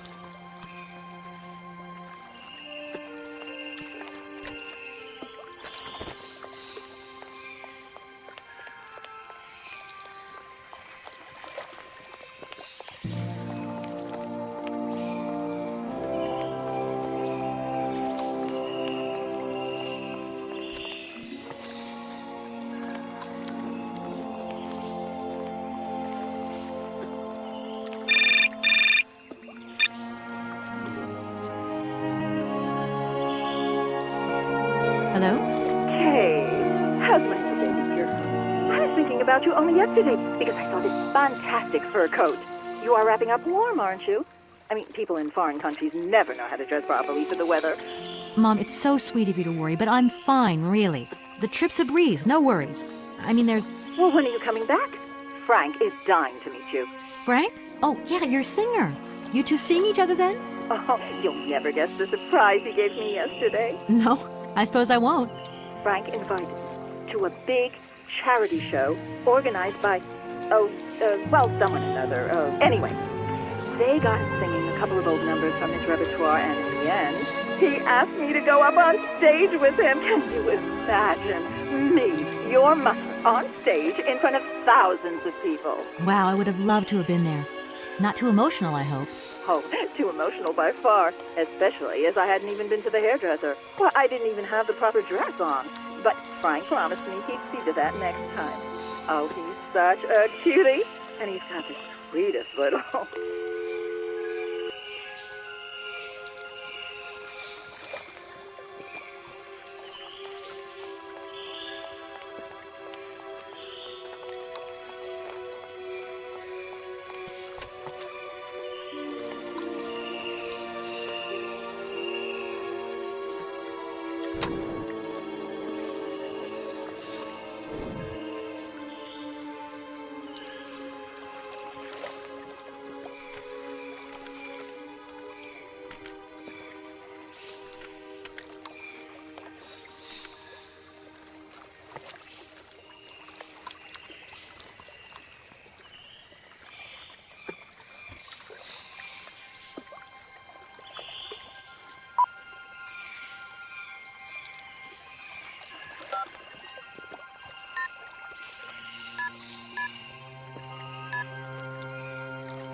Welcome to the East Lock Control Center.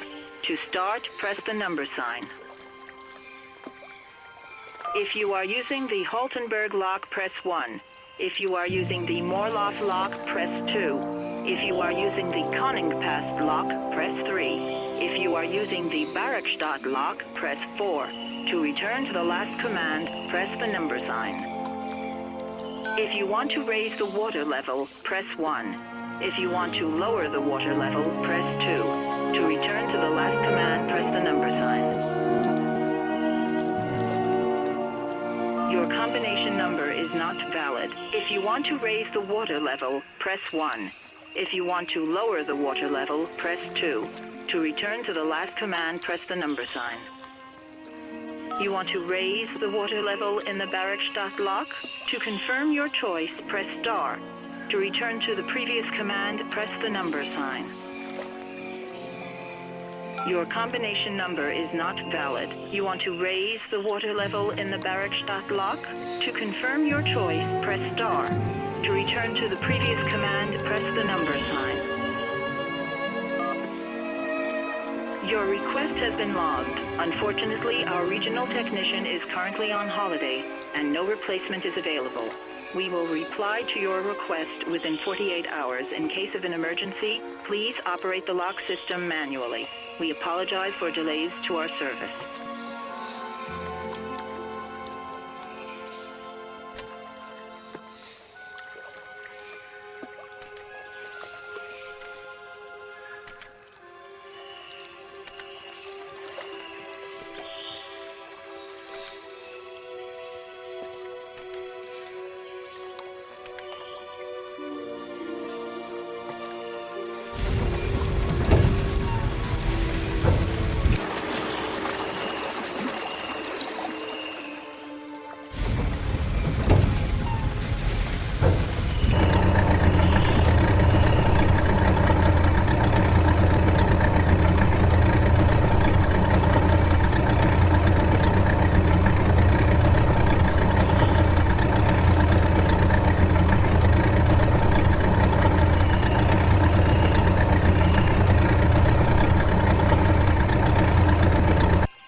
Hey there!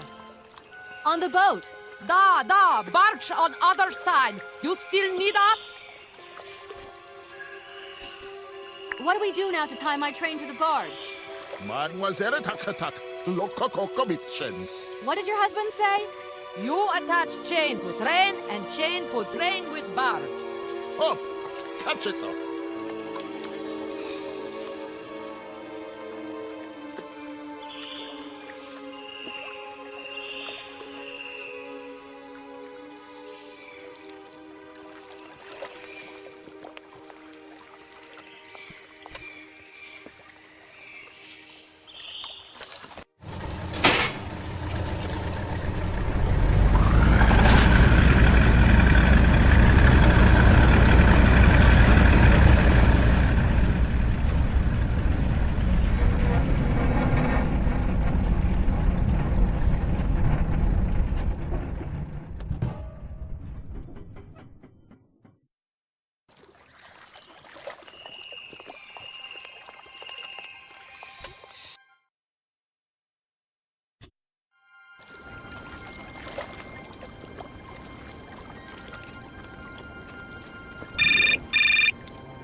Hello, Kate Walker here. Miss Walker, this is Professor Ponce. I'm about to start my lecture on the Yukols at any moment. Please make haste to come. Okay, I'll give it my best. Excellent. We'll be in the main lecture hall. See you soon.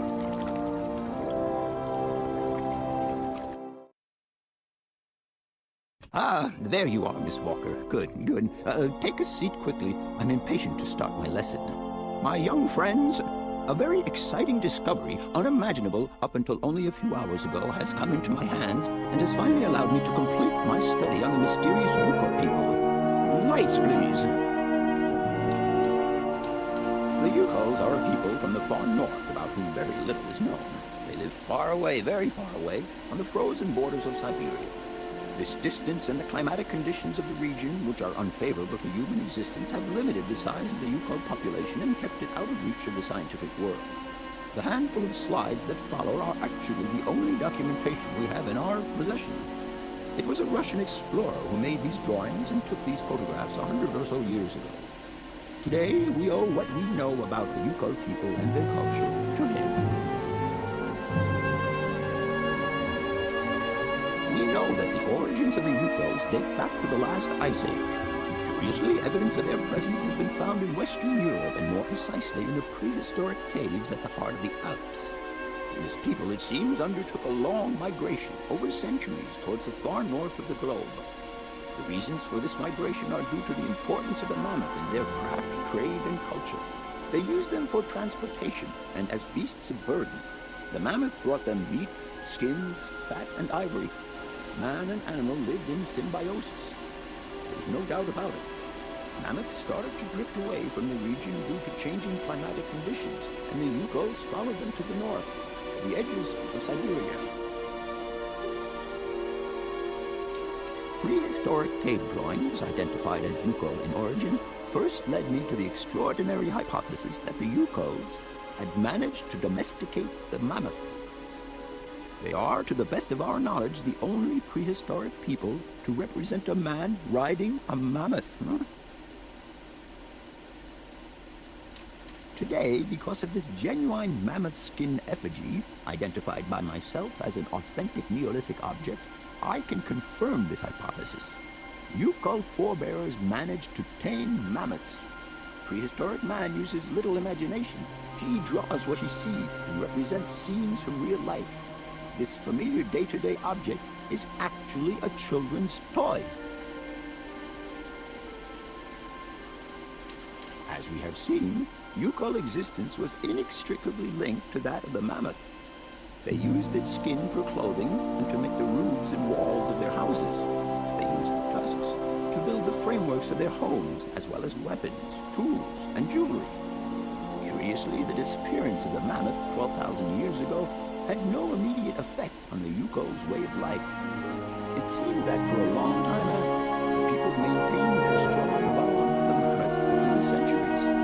As incredible as it may seem, the Yuko people have continued right up until the start of this century to feed themselves on mammoth meat and to use the skin for clothing and shelter. Their ivory craftwork industry is still flourishing. It would appear that to preserve ancestral customs, the Yukos learned how to exploit through the centuries the large number of frozen mammoth carcasses that were perfectly preserved in the ice of the Siberian tundra. They have been able to live mainly off this enormous freezer stock for almost 30 centuries. As plausible as this explanation may seem, it seems it is not enough for the scientific community who, I will confess, is greatly perplexed by the question. In the absence of acceptable scientific evidence, we have to make do with Yuko shaman artifacts. The research department that I have the honor to represent today lends no credence to the myths and legends that these tribal charlatans peddle. We have to take their stories at face value, mere tales to while away the long Siberian winter. The legend of the Siberian ice ark is a very good example, and you are invited to find out for yourselves from the pamphlet that I had passed around to you. This legend would have us believe that today, somewhere on a lost island to the north of Siberia, there are living mammoths still in existence. a sort of hangover from the Ice Age. This small herd has been miraculously preserved for more than 120 centuries by the Yukul's tender care. And the island on which the pachyderms are said to live is called Syberia. My friends, I advise you to resist the temptation you may have to believe in this pish and tish. The island of Syberia is not charted on any map, and the idea that mammoths have survived to the 21st century is an idle scientist's pipe dream. The Yukuls were sadly among the first victims of the colonization of continental Siberia led by the Russians in the 20th century. The Kolkhoz and Sovkhoz systems, as well as the exploitation, disdain, and humiliation the people had to suffer, marked a definitive break in the Yukul's traditional lifestyle. And since the collapse of the communist regime, the Yukul population finds itself confronted with the same political and social upheavals that other Siberian communities are experiencing. There are two consequences to arise from this. Some Yukuls have lost their tribal identity and have integrated into the Russian population.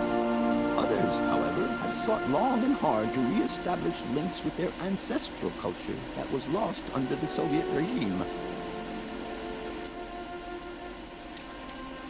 Now, at the start of the 21st century, the last true surviving Yukuls have gone to live on the vast territories of their ancestors. Nobody knows today where they live or how they survive. Their very existence would be a matter for speculation if they did not turn up periodically at the tundra's most isolated fur trading posts to exchange mammoth tusks for essential items. There ends my lecture for today. Thank you for being among us today, Miss Walker. Please make your way to the laboratory where you will find your mammoth doll. There are also photocopies of my lectures should you so require them.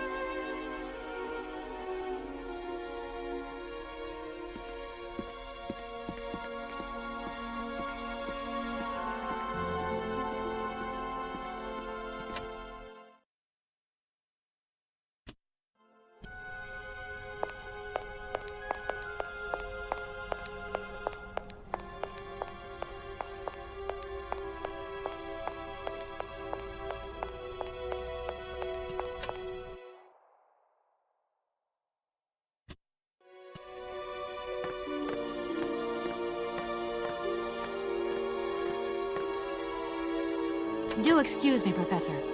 Professor, sorry to disturb you again. What is it you want to know, Miss? I'll leave you in peace. I hope I haven't disturbed you too much. Sorry? No, not at all, my dear child.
Hans. I have some very sad news.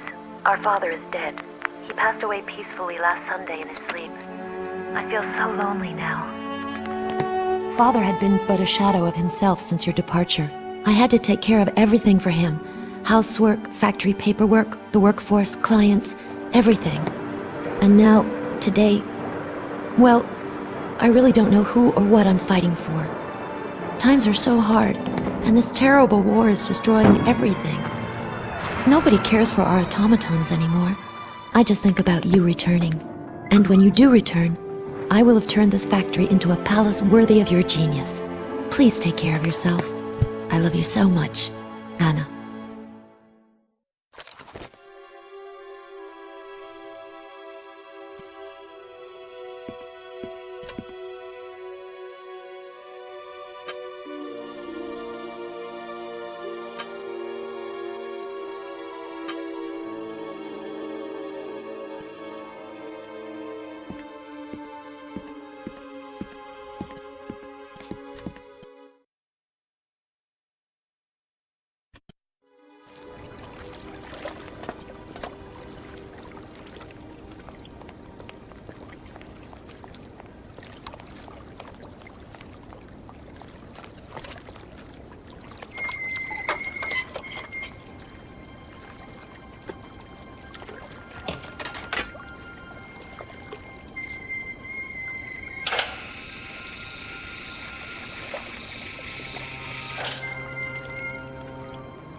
Hello? Where are you? Hi, Dan. I'm in Bauerstadt. Bollock, what? Is that a town? I hope the man you're looking for lives there. Are you coming home soon? From what I gather, it's one huge university with an extraordinary station, aviary. If you could only see it, there are trees and birds everywhere. It's so weird here. Sounds like a great place for a bit of sightseeing. So, are you coming back soon? I don't think so. In fact, the train I'm traveling on has some kind of a mechanical problem. We've been forced to stop here. Us? I thought you were alone. Who's with you? Oscar, the train engineer.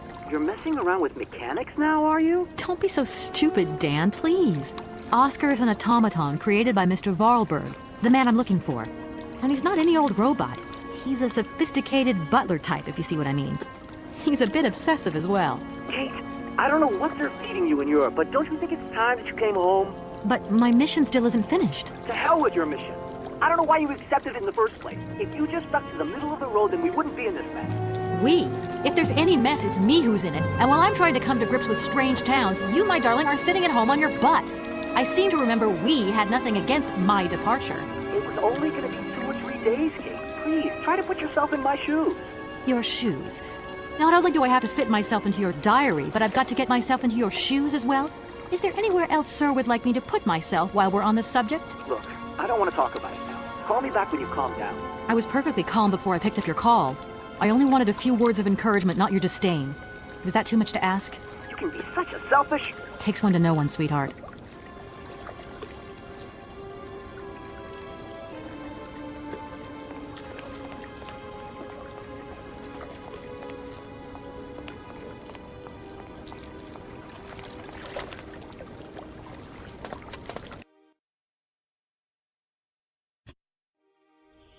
Everything okay, Oscar? Yes, Kate Walker. I am awaiting your instructions. Oscar, if you tell me one more time something's missing, I'll... Everything is ready. Take your seat, Kate Walker. We are leaving. I'll... Okay...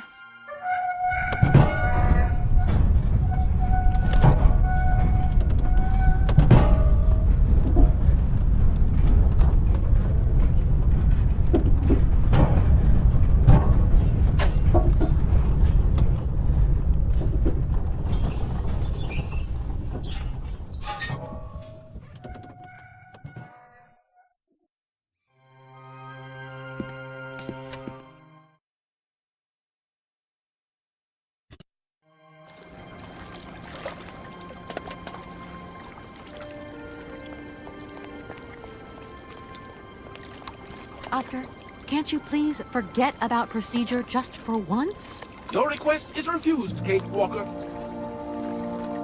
Oscar, don't you think we've wasted enough time already? You neglected to find the clockwork winding mechanism for the train with sufficient haste, Kate Walker. What nerve! And you refused to lend a helping hand.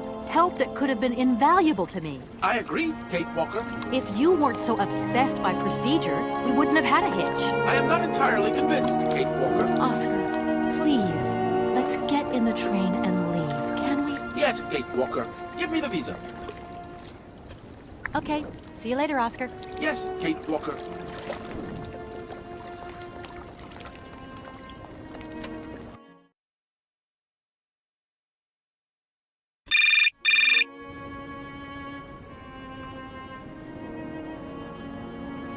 Hello? Kate! Oh, is that you? What's going on? Well, I finally got the mechanical train wound, and I hope it's going to take me to Hans Vorarlberg. I had to sort things out with a couple of weirdo sailors, and they probably ripped me off. But now I'm blocked behind this massive wall. You should see it, it's huge! I'm not talking about that. I want to know what's going on with Dan. What do you mean? I bumped into him at Maggie's zoo, and he said you'd argued. That's a bit over the top. Things got a bit heated the last time we called, that's all. No need to go overboard. I don't mean to be melodramatic, but he didn't seem in such great shape. He had his down-in-the-dumps head on. Like Dan has a down-in-the-dumps head. Well, yeah, when that shock of hair flops over his forehead, and his eyes mist up, and his eyebrows kind of creased together. I'd never noticed. Maybe I did go a bit too far, but he's got such a goody two-shoes image of me that sometimes I just lose it. And this case is taking up a lot of headspace. I was just looking for a bit of compassion. Well, you sure got mine. So, what's going down? Like I said before, I'm kind of getting somewhere, but it's slow. This Hans Vorarlberg guy is getting more and more fascinating by the day. Okay, well, anyway, it doesn't sound like you're bored. Not like back here in the office. Every day is boredom day.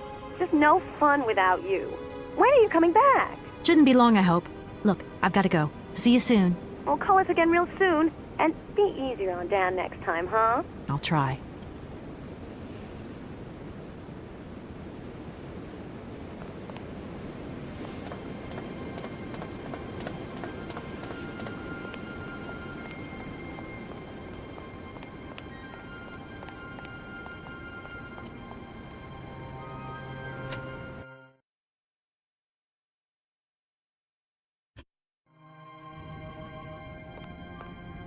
Good day to you, sir. Captain Malatesta, Commander-in-Chief of the Bergstadt border post, at your service, madam. I need a visa to cross the wall and to continue my journey to the east. They told me that you were the only person in a position to issue such a visa. Indeed. This responsibility is part of my duties. However, I am not currently issuing visas because nobody must venture beyond the wall. And why not? It's far too dangerous, in particular for a lady of your standing who is traveling unescorted. Dangerous? What exactly do you mean, Captain? The enemy, miss. The enemy. I've been observing them for several years through my telescope. There's one particular horseman stationed yonder. He's a scout from the invading enemy army, and he's been spying on us. So I have to be extremely vigilant. He knows that I know he's there, you understand? And as long as I keep my eye on him, he won't dare try anything. Are you sure? Please, take a look for yourself.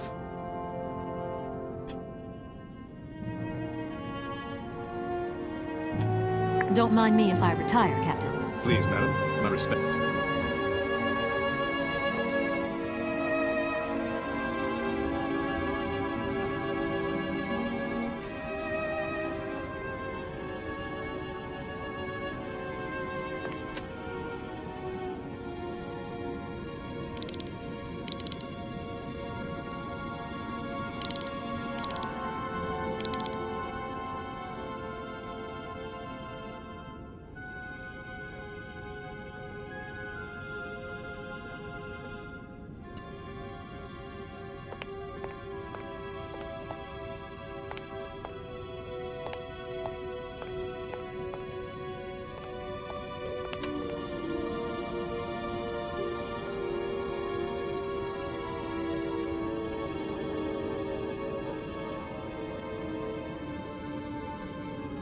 How strange.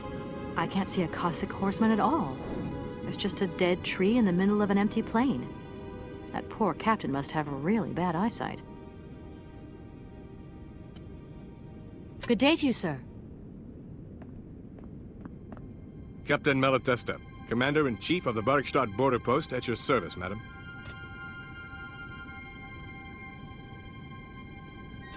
Captain, I can assure you that your enemy horseman is in fact simply a dead tree. A tree? But that's totally ridiculous. I can tell you have never seen a Cossack before in your life. How long has this Cossack been spying on your wall? For a long time. Yes, a very long time. But they could attack at any moment. We simply cannot tell. And he's been in the same position the whole time? Cossacks are soldiers, miss. They're capable of great resistance and persistence in the face of adversity. Don't mind me if I retire, Captain. Please, madam. My respects.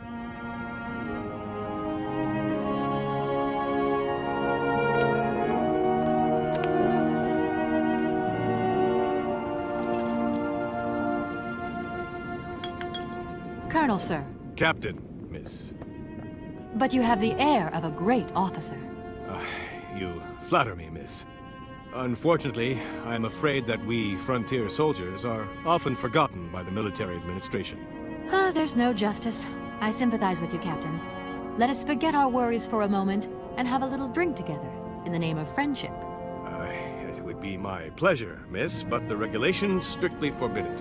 Come on. A little glass of wine never hurt anybody, and nobody will know. Wine, miss? You are putting me in a very delicate situation.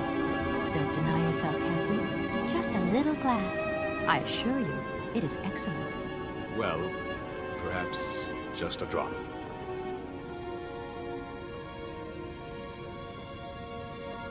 Here's your glass. To your good health, Captain. And to yours, miss.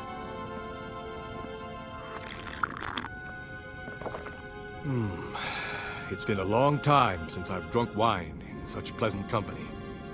I admit, it is excellent. Isn't it? You wouldn't think it came from Bergstadt. It is made from the Amazon forest Sauvignon grape that has been miraculously conserved and cultivated in the station garden. Well, well, well. The university authorities kept that one to themselves. You know, Captain, it is essential that I continue my journey eastwards.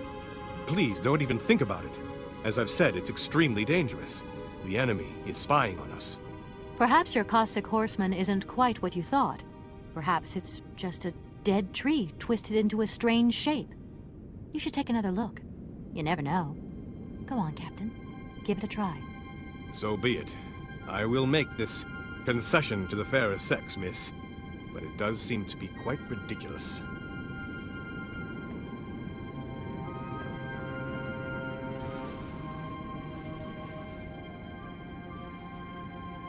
Incredible. How is this possible? By what strange magic? How could I have been so wrong for so long?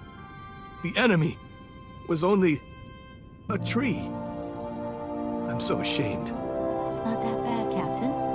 It's only human to make mistakes after all. A tree. Nothing but a dead tree. Pull yourself together, Captain. It's okay. And now I suppose there's nothing stopping you from issuing me a visa? Yes, of course.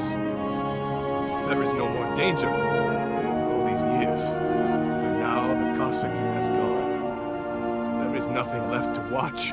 Captain, you should be delighted. From now on, you don't have to stay pinned to your watchtower. Travel can start up again normally. You will be able to resume your regular duties like issuing entrance and exit visas. You're right. I will sign you a visa to cross the walled frontier immediately. 1,000 apologies. Here, miss.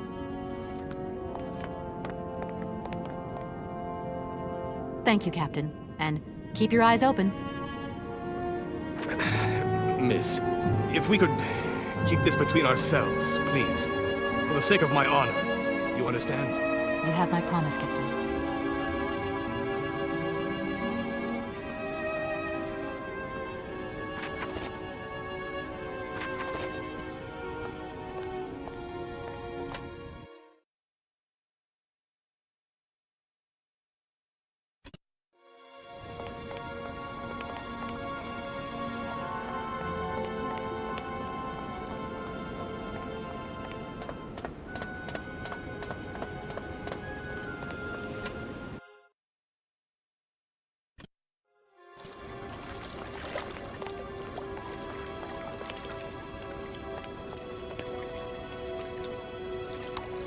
Here is the visa.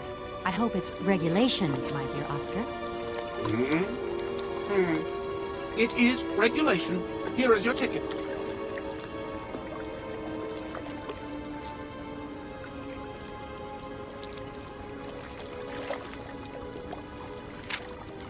Have a good journey, Kate Walker.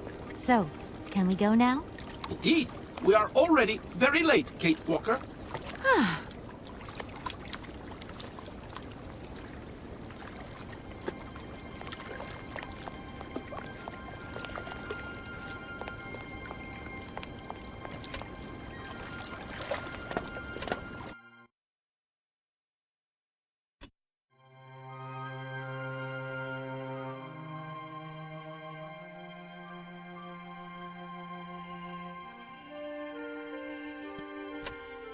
Here you go, Oscar. Now, please return to your seat, Kate Walker. Yes, Oscar. Immediately, Oscar.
Kate Walker!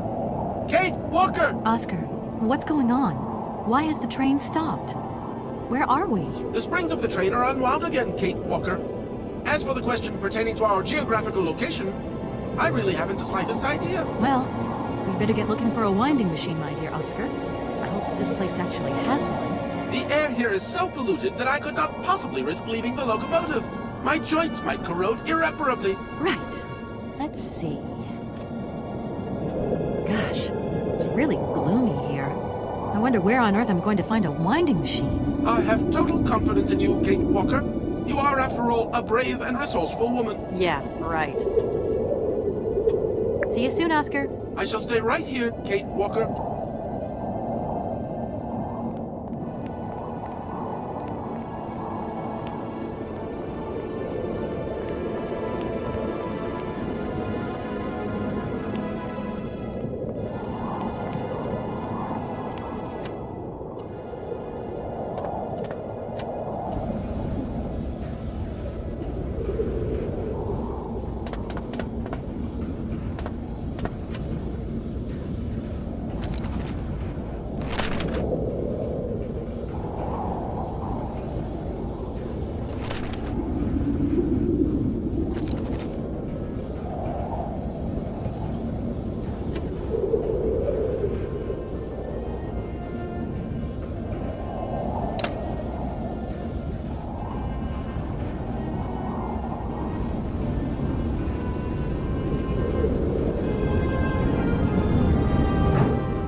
My God, Oscar!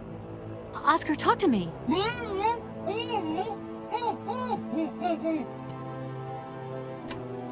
Are you okay?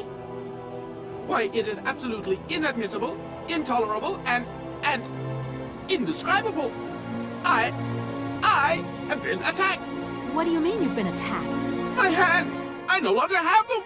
They have been stolen! My God, you haven't got your hands! But who did this? What's going on here? We can be sure of one thing, Kate Walker.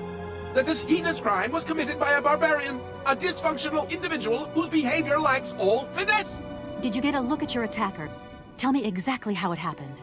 I was standing here polishing up my metalwork. I was just thinking that with all the dust in the air, it would be a good idea to... Oscar! I was very busy, and I suddenly felt two powerful arms grab me from behind and tie me up before I had a chance to defend myself. I wanted to call out, but my attacker gagged me before I could emit the slightest sound. Then he dismantled my hands with a terrifying pair of pliers. It was horrible. I can believe it, my poor Oscar, but did you see him? He was a real barbarian, I tell you. He had bloodshot eyes, steel teeth, and brown scaly skin, and he emitted foul odors. He was a monster, Kate Walker, a real monster, and he had a weapon. Oscar, please calm down. Everything's going to be all right. Right, Oscar? Let's go find this hand bandit. And this time, we're not going to be such a pushover. Kate Walker, please do not think that this problem does not concern me. But if it's all the same to you, I would so much prefer to stay here, just to be on the safe side. An engineer never abandons his train, after all. Yeah, sure. Another good reason not to lend a... not to help me out. Kate Walker, even an automaton deserves a little compassion. I have just been savagely assaulted. I can feel one of my spasms coming on. I am on the verge of a clockwork breakdown. And all you do is accuse me of being selfish. Okay, take a rest, Oscar. You're not much use without your hands anyway. See you soon, Oscar. I shall stay right here, Kate Walker.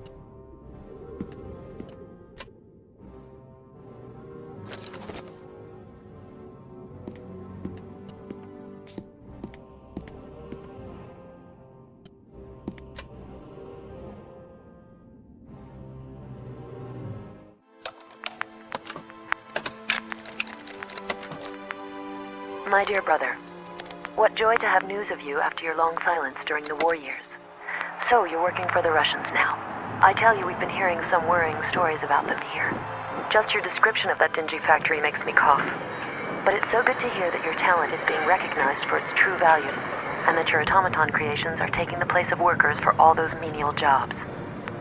I'm so proud that Vorarlberg automatons are making such a contribution, even if it is small, to the improvement of people's lives. Meanwhile, back in Valladolid, we've been licking our wounds after the war years. Some people have returned, others not. Life is slowly coming back, but it's taking time. All my love, Anna.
Hello?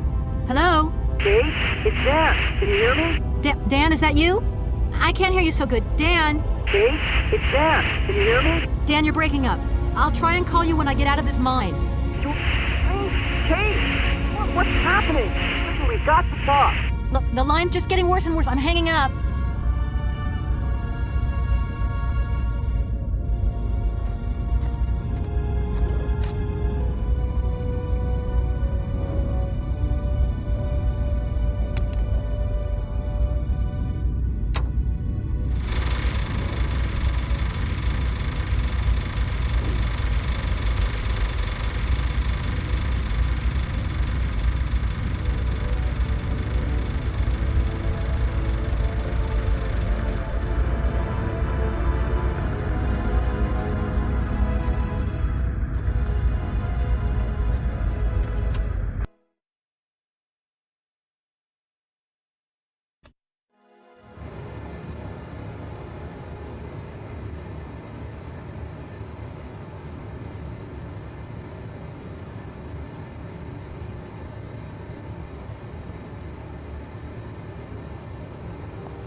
Hey, you! Who are you? Careful, I'm warning you. I'm not afraid of you, okay? What do you want? Why did you do that? There must be some misunderstanding. Because you reckon theft is all about misunderstanding, do you? Give me my hands back. Now! Your hands? What are those on the ends of your arms? I can explain everything to you. You see, I'm no thief. You broke into my train, assaulted my driver, mutilated him, and stole his hands. Apart from that, you are not a thief. I had not stolen them, miss. Only borrowed them for a while. You've got to be joking. I'm not joking with you, miss. I would never take such liberties. They belong to Oscar, my automaton engineer. Why did you steal them? They are extraordinary. Real mechanical wonders. I would never have been capable of designing such hands myself. Never. Such workmanship, such precision crafting. It is incredible. Absolutely incredible. And just because you like them, you decided to steal them? I have only borrowed them, little missy. Temporarily, you understand? Of course, I shall return them to you when I don't need them anymore. You can... Excuse me? You see, these hands are all I need to complete my plan. At last, I can finish off my automaton pianist and fulfill my dreams. Everything is now in place. You see, I have converted this old, useless, stupid factory into a magical theater. As you can see, the furnaces, piping, chimney stacks, they've all been converted into one gigantic organ. I will be able to accompany the world's greatest living singer. Now all I need is her... You mentioned an automaton pianist, didn't you? Where did you find it? I pieced it together myself, my dear. Except for the hands, that is. I admit that I underestimated the intricacy of this part of the design. A pianist's hands are very important, after all. But enough. Now he has a perfect set of hands. Your passion amazes me. Have you designed any other automatons here? No. Clockwork mechanisms do not interest me as such. I simply needed a robot capable of accompanying Helena Romansky on my huge organ. I adapted an existing model, a reject automaton secretary. I reconstructed it and adapted it to this new function. An existing model, you say? Did you ever know Hans Vorarlberg? He was a kind of mechanical genius, like yourself. Hans Vorarlberg? Yes. Or maybe... I don't know. No. Sure, I understand. The number of automatons still functioning in this abandoned complex is amazing, though. My dear, one thing is for sure. For many years, I have been totally alone here. If that man ever came to this city, he left long, long ago. And what if I helped you to make some other hands, just for your automaton? Why should life be complicated when I already have what I need? And I very much doubt you are in any position to create such a perfect pair of hands. Just who is Helena Romansky, then? My dear, Helena Romansky is a great singer, highly popular. The greatest singer the communist world has ever known. And I had the privilege of seeing her perform a magnificent recital here in this very place. It was July the 2nd, 1969. I remember when her radiant figure appeared at the door of the train.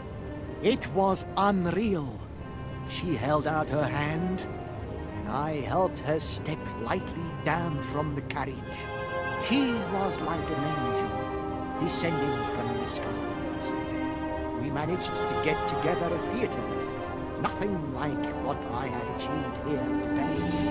But she stayed still. Her voice was so warm, so uplifting. I remember how tears of joy streaked our black faces, filthy from the mines. I have never heard anything so beautiful in all my life. You tell it like it happened yesterday. It was yesterday, my dear, and it is engraved forever in my memory. Now she can return, and she will see what I have built for her. She will realize that this city has become the perfect jewelry box to hold her precious voice. Well, that's some way to woo a lady. I'm sorry, I can't make heads or tails out of your story at all. Without my engineer's hands, I'm stuck here, you see? Everything I have designed, all that I have invented, everything is for her. Do you realize? Her. Oh, to hear her sing one more time, here in my factory! But who is she? Who are you talking about? Helena. The one and only Helena Romansky. Her voice is so pure, like an angel. One day she came here to Komkolsgrad. She sang here, you know, when our industrial city was in its heyday. Oh, so long ago now. It was almost unreal. It was magical. I remember it like it was yesterday. Then, later, a long time later, she saved my soul. She saved my life and gave it meaning. When I was told that the mining program was to be abandoned, that this industrial city was consigned to oblivion, that I, its director, would from then on be nothing but a guardian of these rusting remains of a bygone age, that is when I first formed my plan to bring Helena Romansky back to this factory. But this time, she would sing for me, and me alone. And is she okay about this? Sure. Once she finds out that I have done all this for her, when she realizes how I converted this vast network of pipes and tubes to create one of the most impressive organs ever made. Then, you know, this was no small achievement, miss. Once, molten iron flowed through here. Now there wafts only beautiful melodies. But then I realized I had to make an automaton pianist. I began to despair that I would never create hands that were intricate enough. Then you arrived. So lucky, don't you think? Yeah, that must have been a happy coincidence for someone around here. So, when will this Madame Romansky come back? When do I get my hands back? I don't know. Maybe someone should look for her. Tell her. Hey, why don't you go? The quicker you bring her back, the sooner you can carry on your business trip. Now, isn't that a good idea? And you promise that once Helena has sung, you will give me back my automaton's hands? I promise, my dear. You have my solemn word. Well, I guess I'm going to have to believe you. Where should I go hunting for this singer, then? I have no idea. But for a woman of the world like yourself, finding her should pose no obstacle. Helena Romansky was a world celebrity, you know. I have collected many objects, souvenirs of her that I keep in a room. A shrine to her glory. It's like her own personal museum in a way. You should take a look.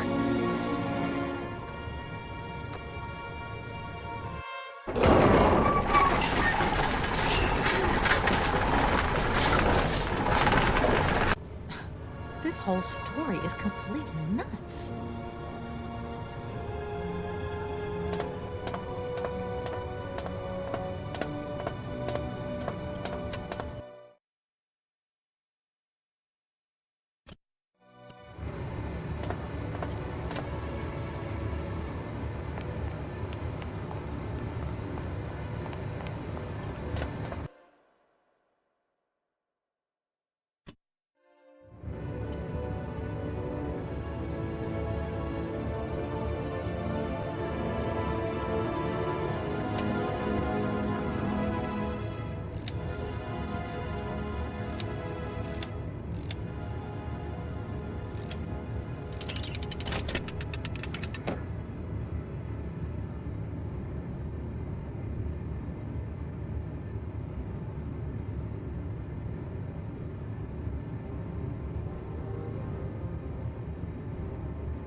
Hi, Mom. Kate! What? Have you seen the time? Why are you calling in the middle of the night? Sorry, Mom. I forgot about the time zones. Did I wake you? Well, of course you woke me up. I was sleeping deeply, too. I simply gotta get my beauty sleep. I've got an absolutely crazy day tomorrow. I'm sorry. It's just that it's real important and urgent. I haven't got a lot of time. Well, if it really can't wait till tomorrow, Munchkin, come on, tell your mommy what's up. No way I'm calling Dan for you, if that's what you want. Mom, listen, please. I seem to remember you're seeing a Marovich or something like that at the moment. No. Malkovich, Munchkin. Frank Malkovich. Yeah, right. So, but he's an opera singer, right? That's right. They say he had the finest voice of his time, my dear. Imagine that. That's just great. So then he must have known a famous singer called Helena Romansky. She's Russian, too. Please, if you can ask him if... Listen, honey, if it's stars you're after, Frank knows them all. I'll just wake him up and let him tell you himself. You mean he's...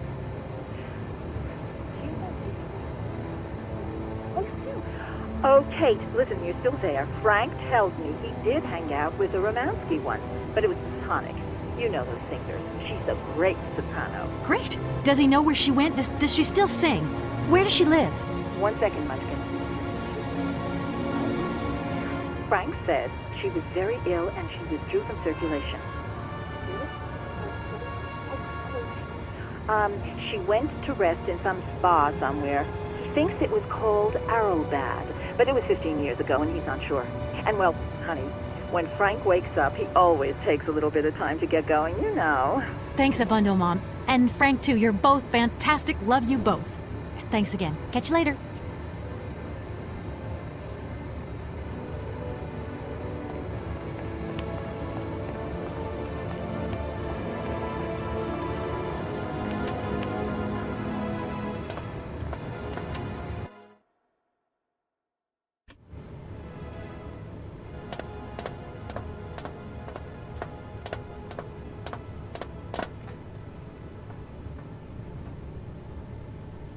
Director? Ah, it is you, Miss Walker. Director, I think I know where Helena Romansky is. My God, you have found Helena? That is fantastic. From my research, Helena Romansky is living in Arrowbad. Arrowbad? Helena Romansky is in Arrowbad? You know the town, then? You know where it is? Of course. It was a famous spa resort. In its heyday, Arrowbad welcomed all the big wigs of the regime. To be granted a stay there was a real honor. Today, the honor has gone, along with all the generals and colonels, all washed away with the sun. It sounds like a good place if you need to take it easy and convalesce. I think Madame Romansky would be happier here. I think she'll prefer the peace and quiet here, the perfect tranquility of our little town. How can I get to Arrowbad? There is one way that you can. Here in the city, there are no suitable vehicles left. But that drunk old fool living up there, he'll have something. What drunken old fool? You mean you're not alone? What's up there?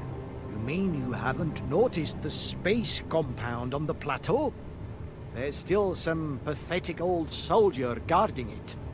But he's more interested these days in reaching for another bottle than reaching for the stars. And you think this gentleman could have a vehicle for me? I haven't the slightest idea. If you catch him on a good day, then maybe. But good days for him are far and few between. I wish you luck. How do I get up to the space compound, then? There is a monorail that leads up to the Cosmodrome. When you are inside, I will activate the automatic pilot.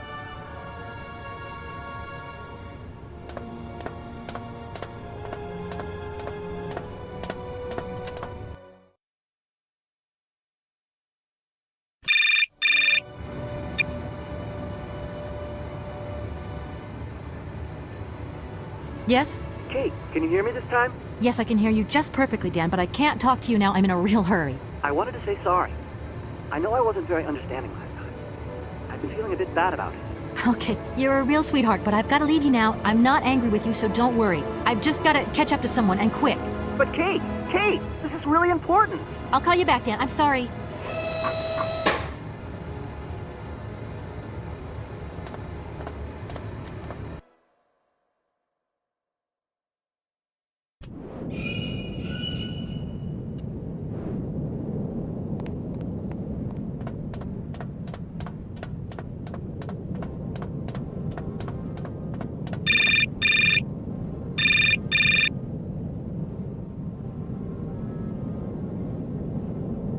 Hello?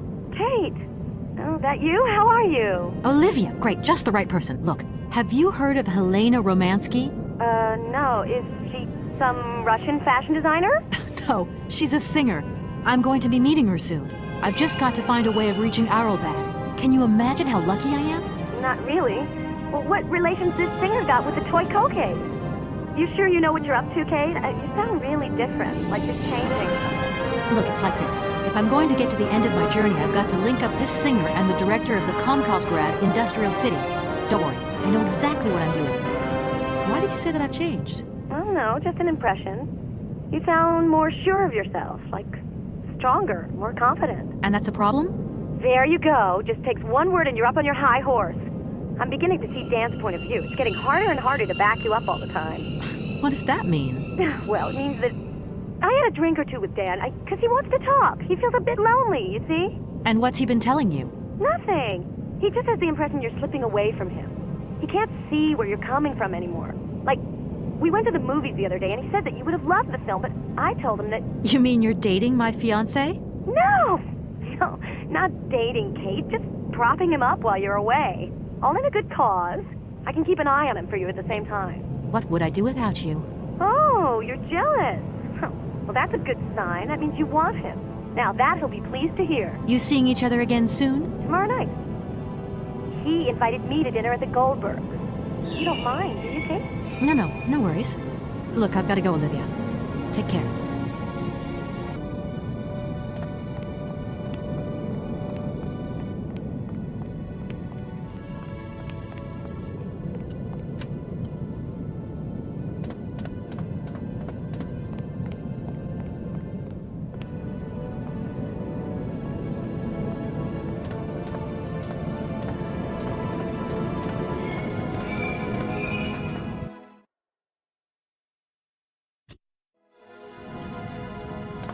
Excuse me. Sir, sorry to disturb you, but yoo-hoo. Can you hear me? 3, 2, 1, contact! And we have liftoff! Oh, holy mother. A dame. A pretty dame on the launch pad. Please, no need to worry, sir. Just do stay calm. I just want some information. Watch what you're doing, sweetheart. We ain't got no information, no strategies, no plans to tell anyone, anywhere, anytime. Military regulations, you dig it, man? I heard that maybe you could lend me a vehicle or something? A vehicle? All our vehicles were picked up and shipped out to the borders years ago. General's orders. I say, let's raise our glass to this finest soldier this country's ever known, little lady. I don't mean to offend you, but I'm not in the mood for a drink right now. You'll live to regret it to your dying days, sweetheart. To your health. While you have it. So many birds nesting around here. What attracts them all here like that? Dumb birds. But at least a bird don't get bored, does it? See? They can fly. Them birds, geez, they can fly. Sounds like you're jealous of them. Well, maybe you're just right there. Because sometimes I like to let Soyuz loose and watch them circle for hours on end. Birds, they crap themselves when they see him coming. Don't stop them coming back, though. Soyuz? Soyuz, ma'am. A silver angel. A savior who cleans our cosmodrome of them dirty rats with dirty wings. I need to get to Arrowbad, and quick. You go ahead, soldier. I'll stay here and keep you covered. I got the supplies here. I gotta keep an eye on them. Tricky job, too, you know? All these bottles. I was going to... Oh, forget it. It doesn't matter. He's too drunk to help anyone anyway. I am not drunk. I have drunk. A little.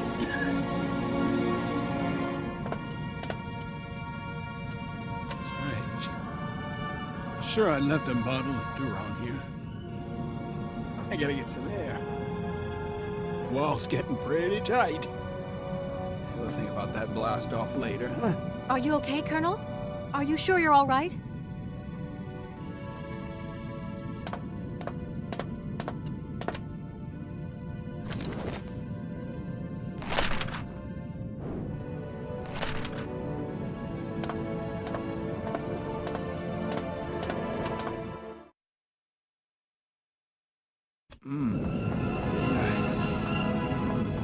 Be careful! Don't lean out too far or you'll...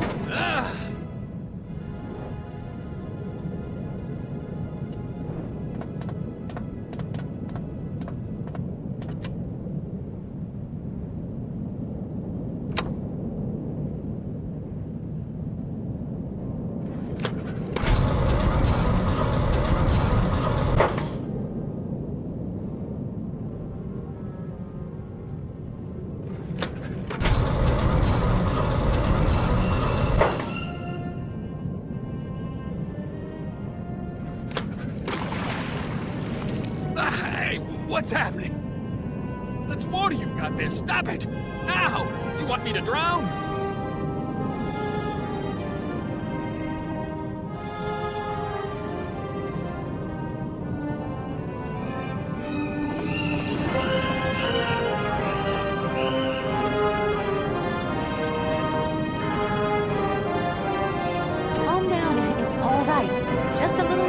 alcohol, that's all. You must have had quite a bit to drink. Gee, you're right there.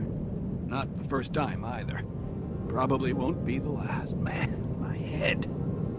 Please, could you whisper? Please, do excuse me. But it was the only way I could think of to bring you back to your senses. A little extreme, maybe. But I get the impression you're a lady who likes to see results.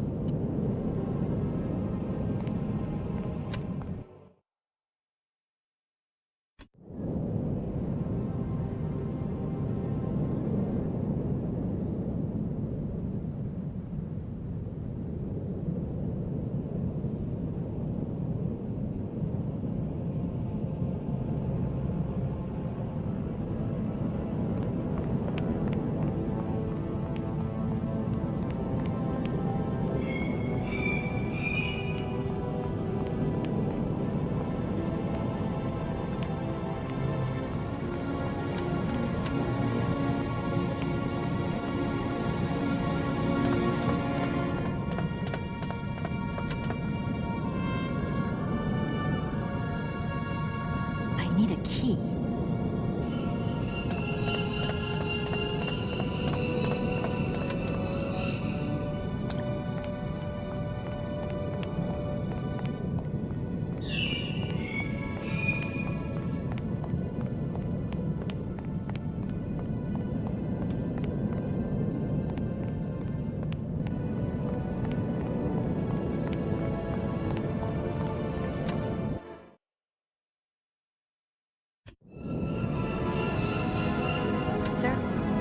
Sir? My head. Oh, my poor head. I need some quiet. Please, can I have some quiet? Does Arrowbad mean anything to you? Arrowbad. It's been a long time since I heard that name. It's a spa resort, ma'am. Top brass of the regime would go there. As well as convalescing soldiers, tired politicians, profiteers and racketers, the whole caboodle. Go live it up, all expenses paid. One privilege I never got. Just 2 steps away from becoming the nation's hero, and no free holiday for me. And where exactly is this place? Further east. We never had to know where exactly. The airship was programmed to take vacations there. From here. Do you think the airship still works? No idea. It's been so long since it was used. And then I've got to learn how to use it, too. Won't have any worries there. It has an automatic pilot. Go visit it. Here's the key.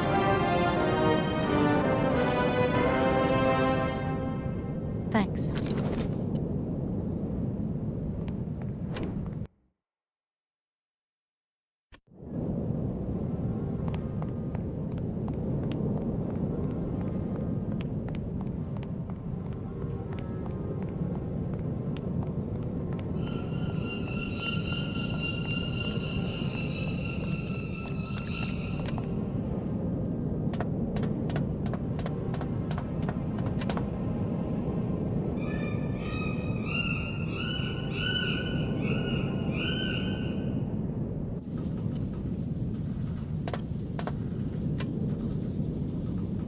Doesn't look like that works.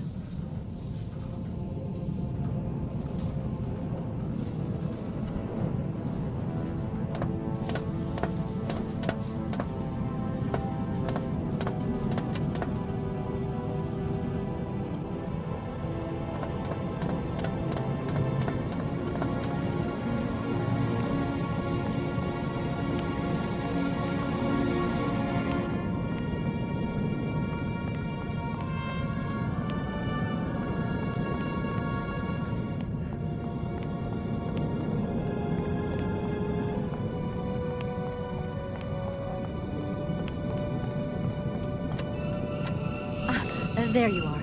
I was looking for you. I've managed to trigger the autopilot mechanism, but the airship still won't take off. Do you know why? Maybe. I've got some idea. But you look like you're a pretty good mechanic. Let's just say that since the start of the journey, I've managed to get by and get to know Hans Vorarlberg's strange contraptions. Okay. I have a deal to make with you.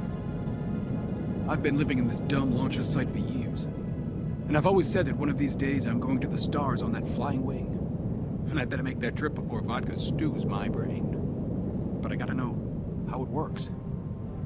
And you look like you might have some clue at least. If you could help me get to the stars, I'll tell you how the airship works. What do you say? We got a deal? Why not? I'll see what I can do for you.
There you are. I was looking for you. I've managed to trigger the autopilot mechanism. Let's just say that since the start of the journey, I've managed... Okay.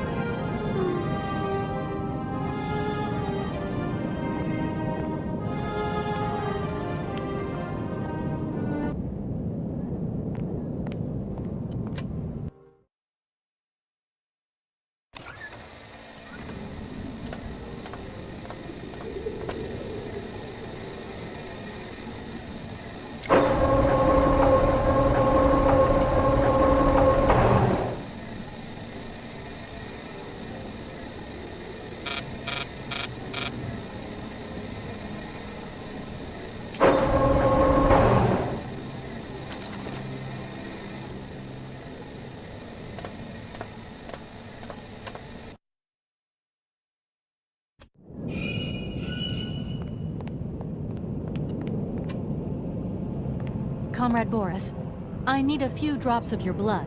Excuse me? To get the centrifuge going, we'll need to analyze the pilot's blood. If you're going to the stars, you've got to be in good health, you see? That's why I need a blood sample. It won't hurt. There's two things a good soldier is always ready to do. Drop his pants and spill his blood. Go ahead. I'll only be needing your blood. My pleasure, ma'am. Ow!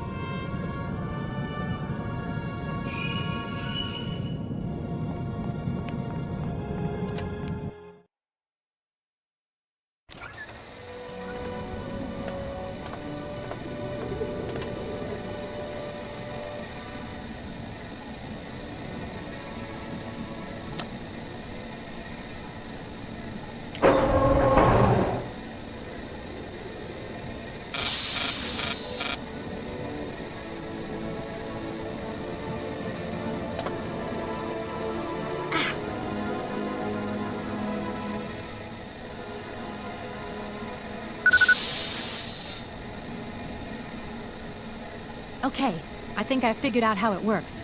Get settled in and let's go. Colonel,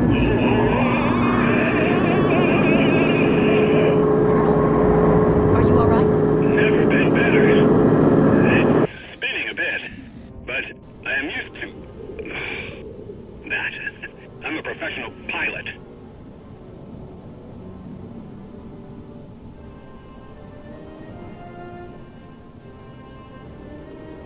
Miss Walker!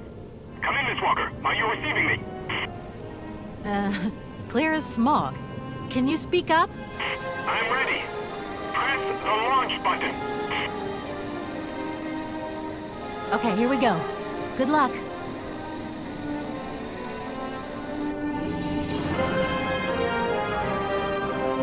Takeoff procedure engaged. Countdown commencing. Colonel, you've forgotten to tell me the secret of the airship. What do I have to do? The airship will need to be right up.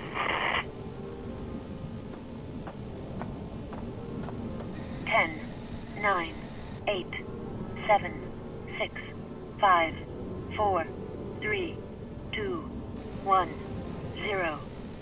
We have liftoff.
Hello? What do you think you're doing, Kate? I wanted updates. I wanted results.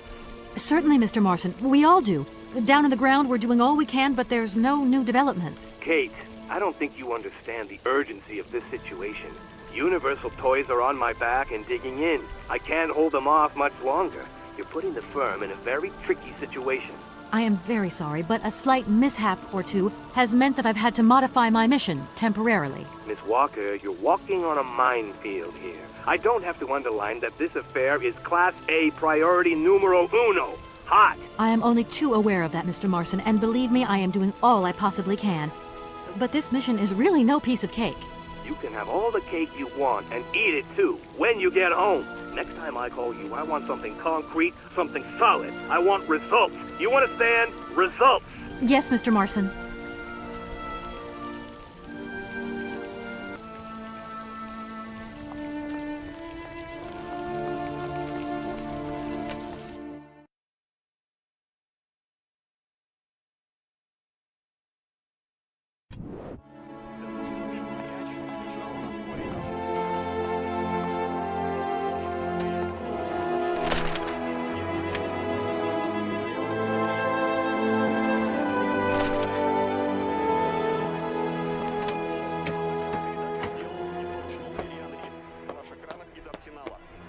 Good morning, sir. Good day to you, ma'am, and welcome to the Hotel Kowski. I don't expect you've made a reservation, have you? Well, no matter. We've got a few rooms left with the sea view. By far the best on offer. Well, actually I wasn't counting on staying in Arrowbad. I see. It's like that then. So, what can I do for you? I want to meet someone who lives here. That's very inconvenient. None of my customers said they were expecting someone. You can't just turn up like that. We've got a very strict policy. In this day and age, the hotel ain't too open to, impromptu visits from any Tom, Dick, or Harry. Please, I absolutely must speak with her. It's very important. If it was that important, all you had to do was ring the hotel. People come here to rest, you see, to get away from the world, which ain't turning so good these days. Don't let me keep you. Good day to you, ma'am. Honestly, if I could have called, I would have called, but I couldn't. So please, can you bend the rules just a little, sir? Ma'am, in this hotel, we don't bend nothing for no one. With respect.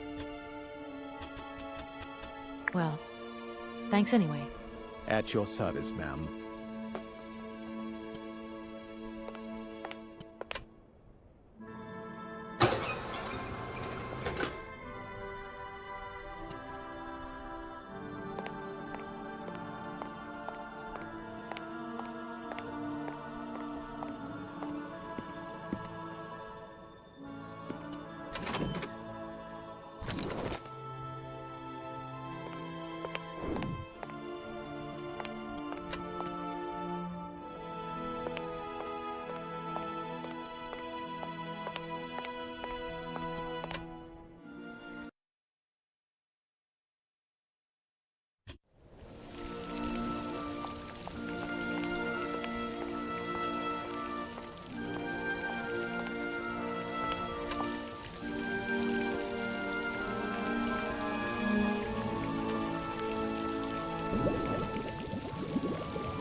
Sir?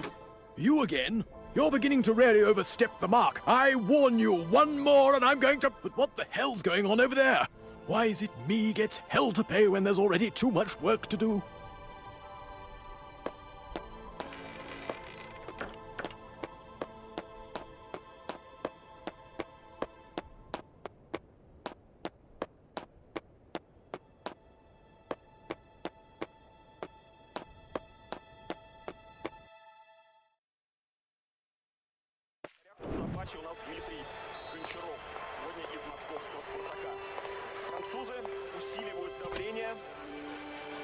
Повторяю, для них этот матч не просто контрольный перед чемпионатом мира, а еще и очень-очень принципиальный. Doesn't look like that works. Об этом сегодня писали газеты, и в газетах интервью говорили сами футболисты, очень высоко оценивая российскую сборную.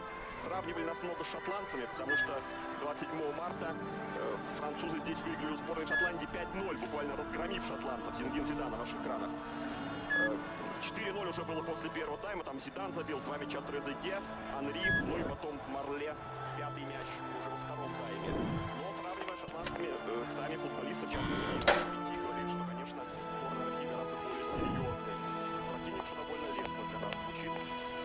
Даже я сказал, что Россия сложный соперник, поскольку ее футбольный уровень гад нашей игры.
Doesn't look like that works.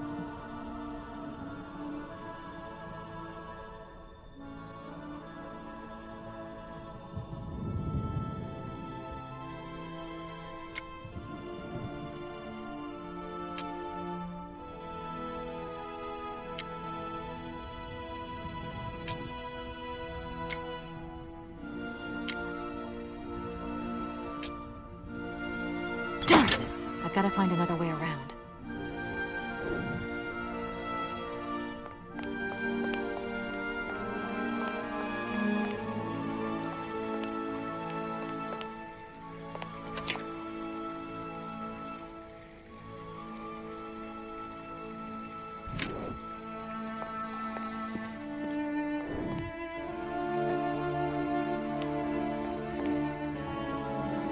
I'm sorry to disturb you. Yeah, I think I can trust that. I can see that I'm disturbing you.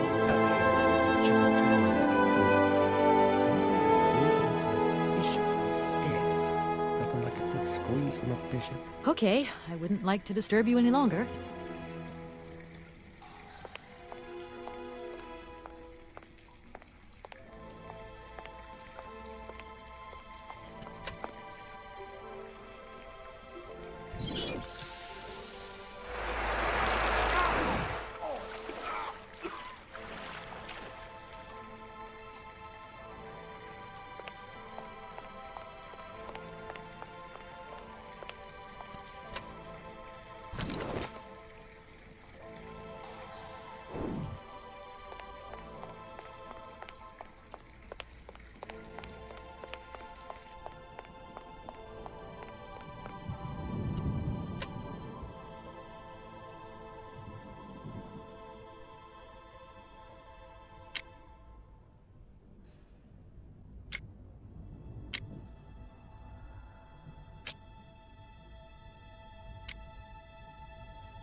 Madame Romansky? Madame Helena Romansky? Who are you? What do you want? I'm sorry to disturb you, ma'am. My name's Kate Walker. I've come on behalf of Frank Malkovich. Ah, Malkovich, the old son of a gun. Are you one of his relatives? Not exactly. He's a good friend of my mother's. He told me you might be here in Arrowbad. I'm American, a lawyer. To what do I owe your visit? You have come so far. It must be important. Indeed it is. I have very delicate and pressing business to attend to. I have just left... Later, my dear, later. I have a slight headache. This hotel mask, they pinch so. I have to go in. Please, could you be so kind as to call my valet? Your valet? Of course. You back here again? How dare you show your damn face round here? Get out of here immediately! Please. I absolutely must find... Miss Romansky! Oh, yes. I'm sorry. She managed to lie her way in here. Don't matter how vigilant you are, there's always one. But it won't happen again. She'll be out on her ear before you can say, I hope she hasn't upset you too much. Oh, Felix. Stop being such a grizzly bear. This woman is my guest. She's your guest? But that ain't possible. This vandal didn't even know you 3 hours ago. Be quiet, Felix, before you offend someone. Miss Romansky, please. This maniac turned up earlier and tried to wreck the fountain. If it wasn't for the... I said enough, Felix. Please treat Miss Walker with the respect befitting one of my friends. Don't touch and don't swear. Have I made myself clear, Mr. Smetana? Yes, yes, crystal clear, Madame Romansky. Please do accept my humble apologies. Very good, Felix. You may go now.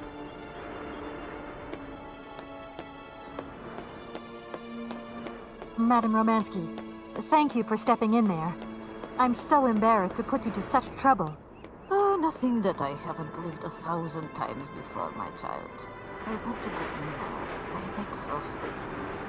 Can you call James to pick me up? Certainly, ma'am. Right away.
James, what are you waiting for?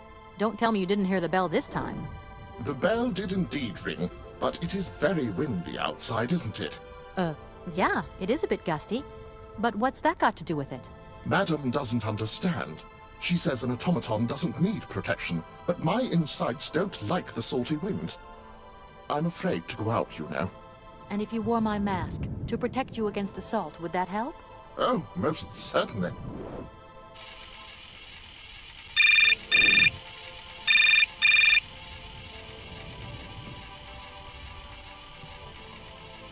Katie Pooh. So, have you met her yet? This Helena person? What's she like? Does she remember Frank? Hi, Mom. Yeah, sure. I met her, and yeah, she's living in Arrowbad. You can thank Frank for me again. I'll remember too, honey. So, what's Arrowbad like? Maybe Frank can take me there one day. It's this seaside resort, Ma, but it isn't what it used to be. You'd be real disappointed. Maybe you're right. So, when are you coming home? Is that mission all over then? Not really, Ma. I still haven't found the heir I'm looking for to wrap up the case. Helena Romansky's a kind of detour here. Listen, Munchkin. I get a distinct impression that you're being led up the garden path. Why don't you just come home, tell your boss this heir just doesn't exist, that you've done all you can, et voila. Do you want me to call him for you? Ma, please, don't get involved. Looking for Hans Vorarlberg is what I'm being paid for. But I also just want to find him for myself. Honestly, you're just as stubborn as your father. Don't complain that your mother didn't warn you. Don't worry, I won't.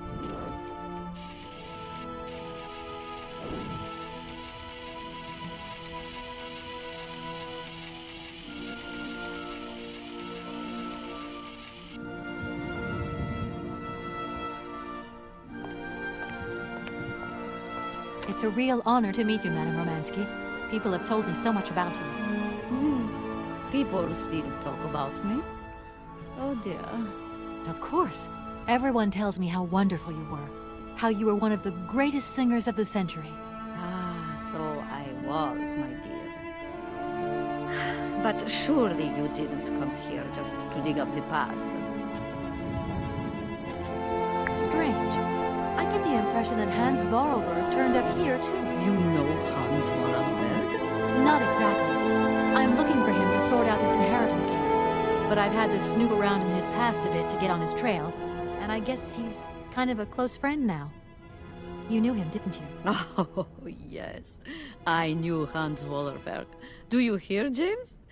Ah, if you had the chance to meet Hans. My Hans. Oh, my God. What has become of him? Where is he? As questions go, madam, that one is not without certain complications. I'm sorry, but I have no idea. That's the goal of my mission, to find Hans Vorarlberg. That's why I have to get back to my train as quickly as possible and to get out of Komkalsgrad. And you cannot find him without the train? The train is one of his last inventions. So is Oscar, the automaton engineer. I get the feeling that the two of them are going to lead me to him. Did you hear that, James? I might see Hans again. I have dreamed so long of meeting my dearest sweetheart again. Oh, if only I could sing. If only I were in Paris, I would ask George for that miracle cocktail. The one that only he knew how to make. Wouldn't I, James? Yes, madam. As you have frequently said, without that famous cocktail, your French tour would have probably been cancelled. I don't understand. An extraordinary tale, my dear. It was December, and it was terribly cold and damp. I had to play the role of Tatiana that evening at the opera. But since the morning, I had lost my voice. It drove me completely mad with worry. I don't know how George, the barman at the Moritz Hotel, heard about my affliction, but he brought me up a cocktail that he had invented. A strange concoction. But it turned out to be a miracle cure. My voice returned to me in an instant. That's amazing. That's just what we need. We're going to mix you up a cocktail. Ah, my dear child. It is impossible. George never told me the recipe of the drink. He loved to keep his trade secrets. He said it made him absolutely irreplaceable. Well, I'm going to get George to tell me. He hasn't yet met with my powers of persuasion.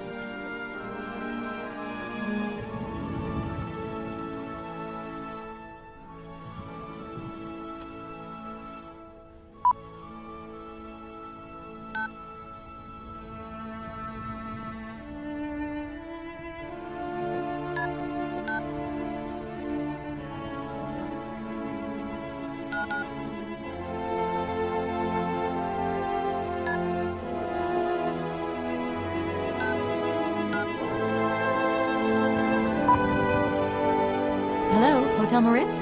Reception here, can I help you? I'd like to talk to Mr. George. He's a barman at your hotel. I'll connect you with the bar. Just a moment. Hello, hotel bar? Hi. I'd like to talk to George, please. George? You mean Mr. George? Yeah, probably. He must have been a barman at the Moritz in the 50s. Well, don't want to disappoint you, but Mr. George stopped working here quite a while ago. What was it about? I've been told that Mr. George had a recipe for a fantastic cocktail, and only he knew the ingredients. I absolutely must know what was in it. It's a matter of life and death. I'd love to help you, ma'am, but you see, old George, now he knew a lot of cocktails. One hell of a barman and one hell of a reputation. He did write down his recipes before he left. But if you can tell me which one you were looking for exactly? I don't know.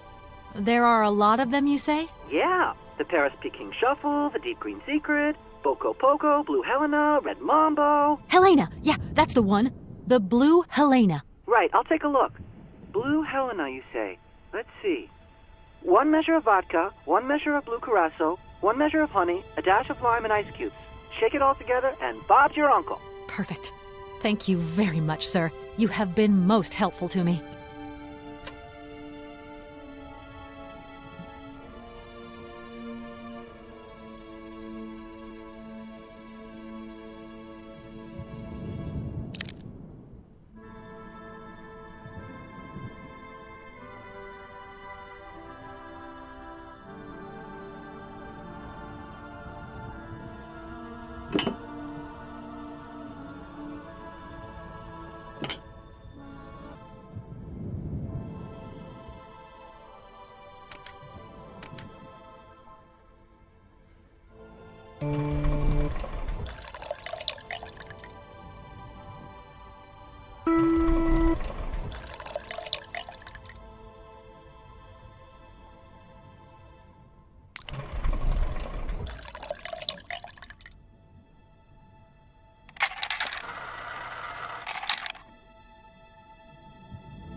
My voice.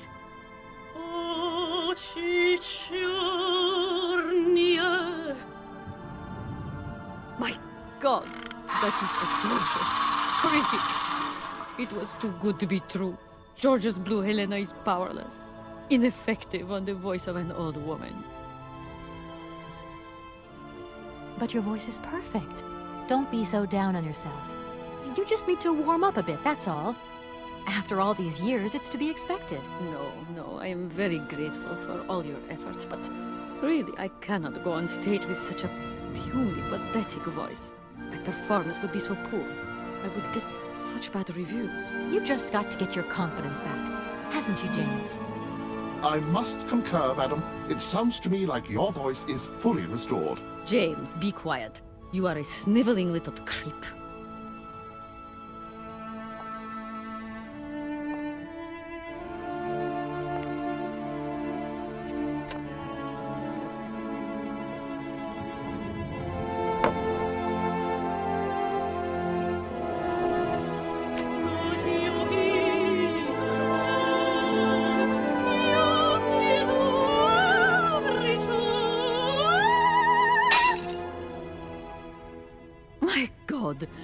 What have I done? My voice has returned. Did you hear that, James? My voice has returned. Your voice is still as magnificent as ever, madam. But please don't forget, you're no spring chicken these days. Time has taken its toll. And you're not the toy boy you once were either, James. I hope you have fun on your own. Madam, leaving you is quite out of the question. Don't be stupid, James. What would you do there? Your place is here. You must prepare my return. Madam, I won't insist. Adventure is not an integral part of my action functionalities. Maybe you're right, madam. As ever. Do I understand correctly that you're going to go with me to Comcalsgrad? You do, my dear. We're going on tour, my dear. Anchors away. I'll go back to the airship to prepare my departure. You can join me there when you're ready. James! Take me to my room. I must prepare. Quick! Quick! What are you waiting for? My fans are waiting for me. Are you sure you're sure about this, madam? Shut up, James, and put your foot on it.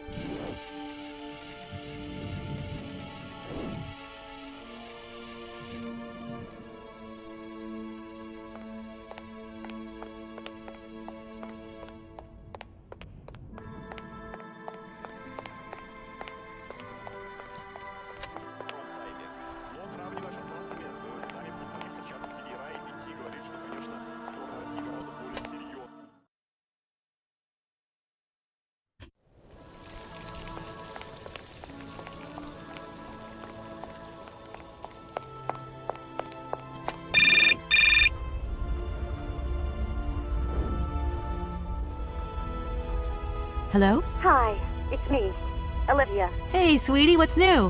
How was it at the Goldbergs then? Like, alcoholic. Is that all? What's up? Cat got your tongue? Well, tell me what you're up to. How's the case going? How's that Romansky chick? You don't think it's dragging out too long? I haven't had the time to get bored, I can tell you that, but... Hey, Olivia, what's the matter? You didn't even answer my question. That's so unlike you. Did I tell you I bought this really cool blue silk top? Olivia, what are you hiding? Come on out with it. You've got me worried. Oh, Kate, I'm sorry.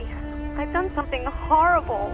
I can't sleep anymore. I can't eat. I keep wanting to hurl. Olivia, tell me what's going on. Dan! What about Dan? Has something happened to him? I am weak. You're gonna hate me for the rest of your life. I should be right. In your situation, What? After the Goldberg, Dan took me home. We're a bit, you know, we shouldn't have drunk so much. He came up to mine to have a nightcap and then... Okay, you're gonna hate me. Please hate me. I got it. It's all my fault. I could never tell you that I've had the hots for Dan for ages, because you're my friend and you were engaged and all, but then we got so close lately, and I just lost sight of what's right and what's wrong. Kate, the guilt is killing me. I want to die. Look, don't bust a gut over it. You and Dan, it's like not real right now. I gotta go, Olivia. I need to process this new bit of data. Are you like some automaton or something? Kate, please. I'm hanging up now. I want to be on my own.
Kate, help me. What is happening?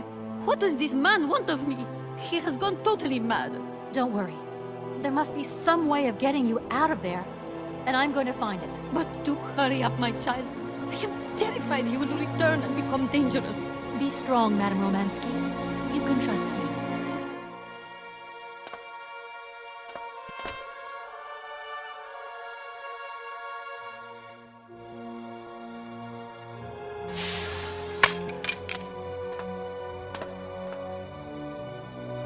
At last, young lady. I was beginning to be desperate. I came as fast as I could. Now hurry. Get out of here quickly before that maniac notices. I've got to get Oscar's hands back.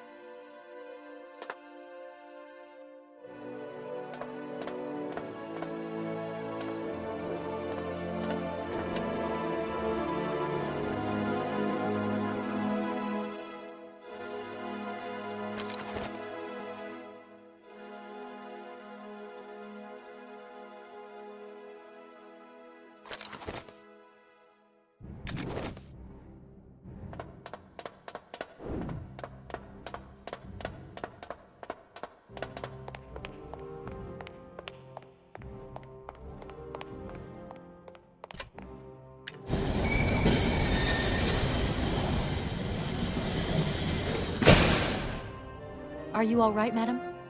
My heart has been put to the test here, but it just might hold out. Let's go. Let's not hang around here. Yes, let's leave this dreadful place.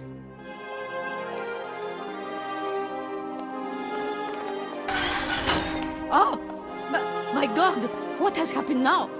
Ha ha! Nice try, Miss Walker. But you are not strong enough. Not for me. So you can stop playing games now. Return the hands to me. And bring Madame Romansky back. I shall not be responsible for my actions. You don't scare me, you old lunatic. Helena, grab the hands and get back to the train. Tell Oscar to get ready to leave. I'm gonna find a way out of this lousy factory. No chance. You will never succeed. Ha! We'll just see about that. I warned you, Kate Walker. I warned you. Be careful, my child. You too. And don't worry.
Hello? Kate, hi. It's me, Dan.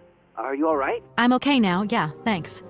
But if I said that not long ago I was grappling with a mad music lover who wanted to kidnap an old forgotten opera star, but I foiled his plan and escaped through an abandoned mine, then I guess it's completely mad. You'd be proud of me, Dan. Real proud. Kate, I don't understand a thing you're saying. I barely recognize you. No, it doesn't matter. How was your day? Yeah, of course. I went to dinner with the Goldbergs. I finally beat Bob at squash. The cleaning woman broke the vase in the entrance hall.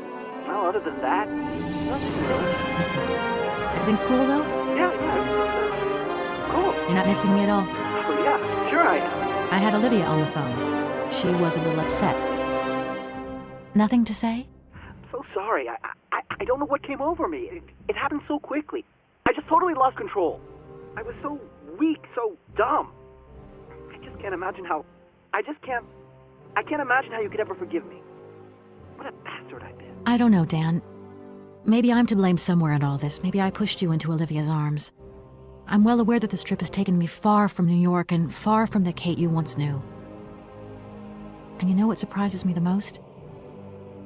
I don't miss it. What's happening to us, Kate?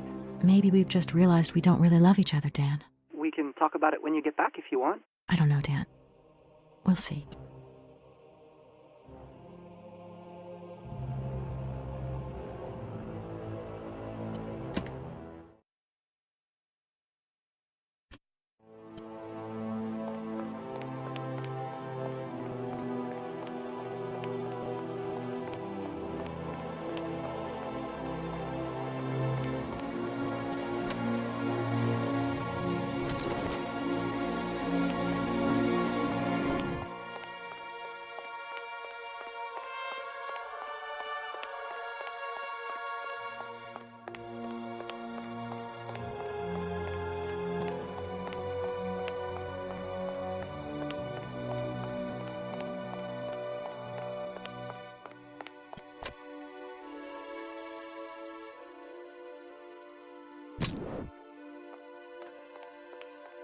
Oscar, let's get the hell out of here. Message received.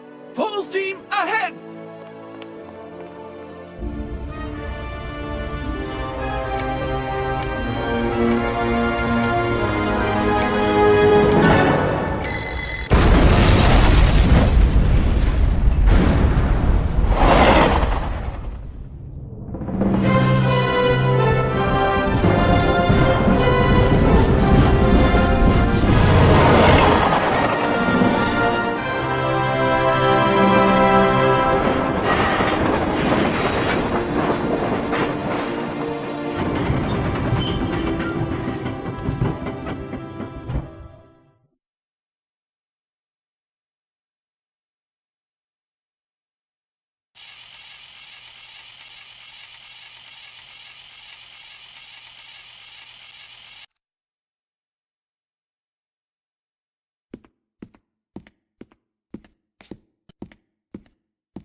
You okay, Oscar? Still in one piece? Humor is a concept outside the scope of my functionality, Kate Walker. You should know that by now. Oscar, come on, quit crabbing. We got out of that dingy city safe and sound, didn't we? And even with a certain style, I might add. Style is the right word. Hey, what are you doing on the platform? That's not like you. I wanted to take a little air and dust away the cobwebs from my joints. This salt wind is terrible, though. I think it would be wiser to return to our nice warm train. Get a life, Oscar. Oscar, I think everything's ready. We can go now. Are you sitting comfortably? Then we can start the engine and get going. I'll be circulating shortly to punch your ticket. Give me a break, Oscar. Miss Walker! Miss Walker! Wait! Don't go yet! Mr. Felix, what's the matter now?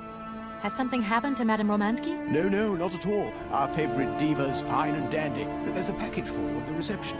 I said to myself, Felix, maybe she's got to have it before she goes. A package for me? But that's impossible. But it's got Miss Walker written on it, clear as day. Why didn't you tell me about it earlier? It's only just arrived, like. Oh, and well, who delivered it? I don't know. I just took my eye off reception for a moment. The game was on, you see, and there it was, on the counter in reception. Come and get it. Okay.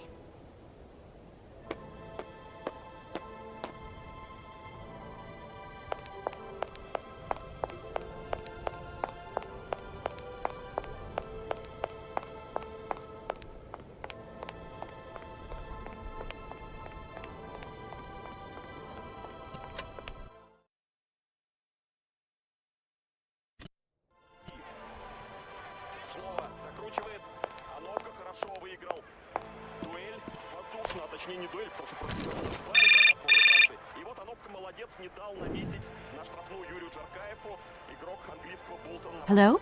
What the hell are you up to, Kate? Mr. Marson, please, do try to understand. Understand? What I understand is this. 1, our main client is ready to drop the whole caboodle if the deal isn't tied up in the next 24 hours. 2, this is going to cost the firm multi-dineros. And 3, I made a serious error of judgment trusting you with this case.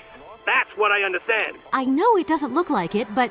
No buts, Walker. You're looking for a senile old creek and you're making heavy weather of it. You know, he isn't as senile as all that. He's got this creative streak. Look, drop the mumbo-jumbo. I don't want excuses. I want... I've got to go, Mr. Marson. I think I'm onto something.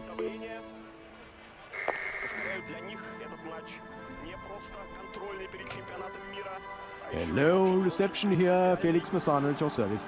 Yes, ma'am. Yes, yes. Yes, she's right here in front of me, ma'am. Immediately. Please, be my guest.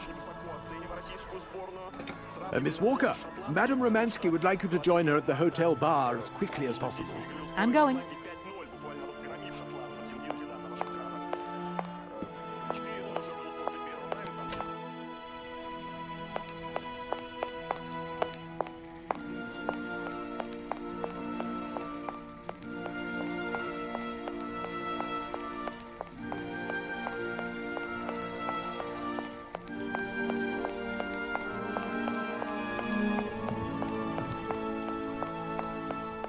Madame Romansky, you wanted to see me?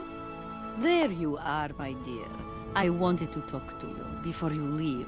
I didn't want you to get the wrong idea.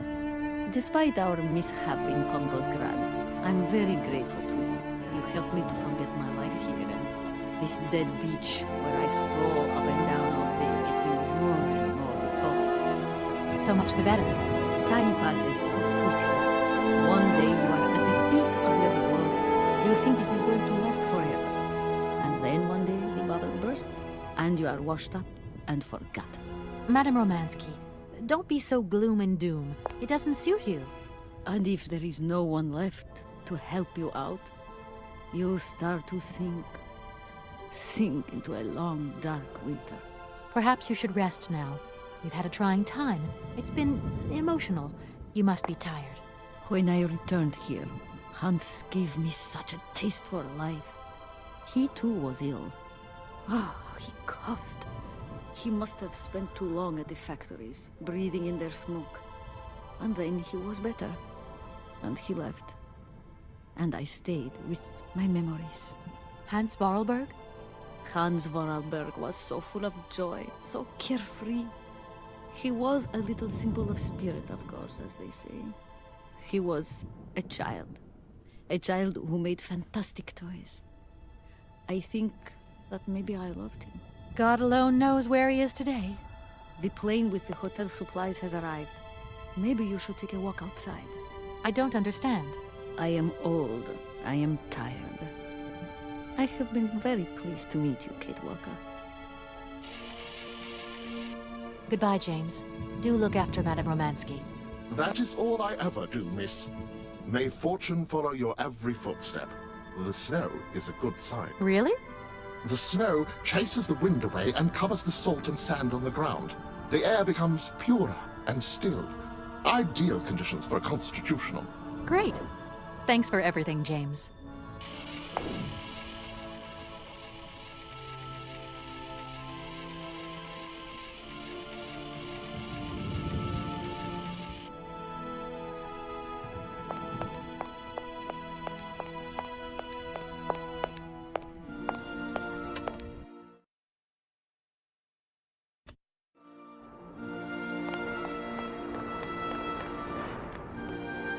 Good morning, sir. Mr. Vorarlberg? Hans Vorarlberg? You've brought the train then. That's good. Mr. Vorarlberg, you have no idea how pleased I am to meet you at last. I'm Kate... Where is Anna? Your sister has passed away, Mr. Vorarlberg. I am sorry. Truly sorry. Ah, okay. Otherwise, it's Anna who would have come, right? Not you. I guess you're right, Mr. Vorarlberg. My name's Kate Walker. Kate Walker? Okay, I'm going away on the train. A long way away. Where's that? That way. Syberia. Syberia. I'm sorry. Mr. Vorarlberg, I've been ordered to tie up the buyout of your factory in Valladolid. It's, my job, you understand? Anna told me. The automatons. That's over now, isn't it? Mr. Vorarlberg, the factory belongs to you now, and I need your signature to tie up the deal. Okay. Then I'm going away. On the train. Here's the sales contract. I'll give you some time to look it over. Your sister already agreed to the terms. All we need now is your signature. What? You've signed just like that? Without reading it? I can't read. I don't know how to. Oh. In that case, I'll read it for you. No, it's okay. Leave it. I've got to go away on the train, Kate Walker. As you wish, Mr. Vorarlberg. And let me wish you a very pleasant journey.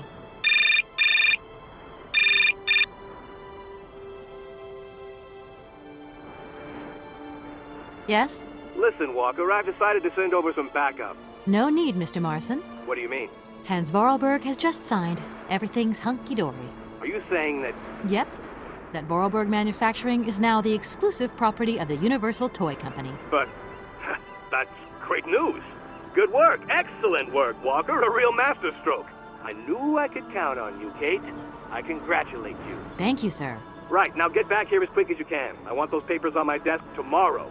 My secretary will organize a meeting with Universal Toys immediately. You'll no doubt want to hand over the contract yourself. And now that I think of it, I've got no one on the Schwann Airport case. Big trial coming up. A real opportunity. The job is yours. My little way of saying thank you, Kate Walker. You're too kind. You have a great career as a lawyer ahead of you, Kate. See you tomorrow. Well done again, and don't lose those papers, huh? That would be the dumbest thing. Sure. Real dumb. Kate Walker? Yes, Mr. Vorarlberg? Are you coming on the train too, Kate Walker? No. That really wasn't in the plan. But thanks for offering. This adventure's all over for me now, Mr. Vorarlberg. Too bad. Silly, really. You don't like adventure, do you? I don't really... I mean, maybe there's... It's not easy to say. Yes? I have to go back to New York. They're waiting for me there, you understand? I understand. The plane. It's going to New York too, maybe. Maybe. I suppose I'd better go find out. Yes. It's more sensible. Maybe. See you later, Kate Walker. Yes. See you later, Mr. Vorarlberg.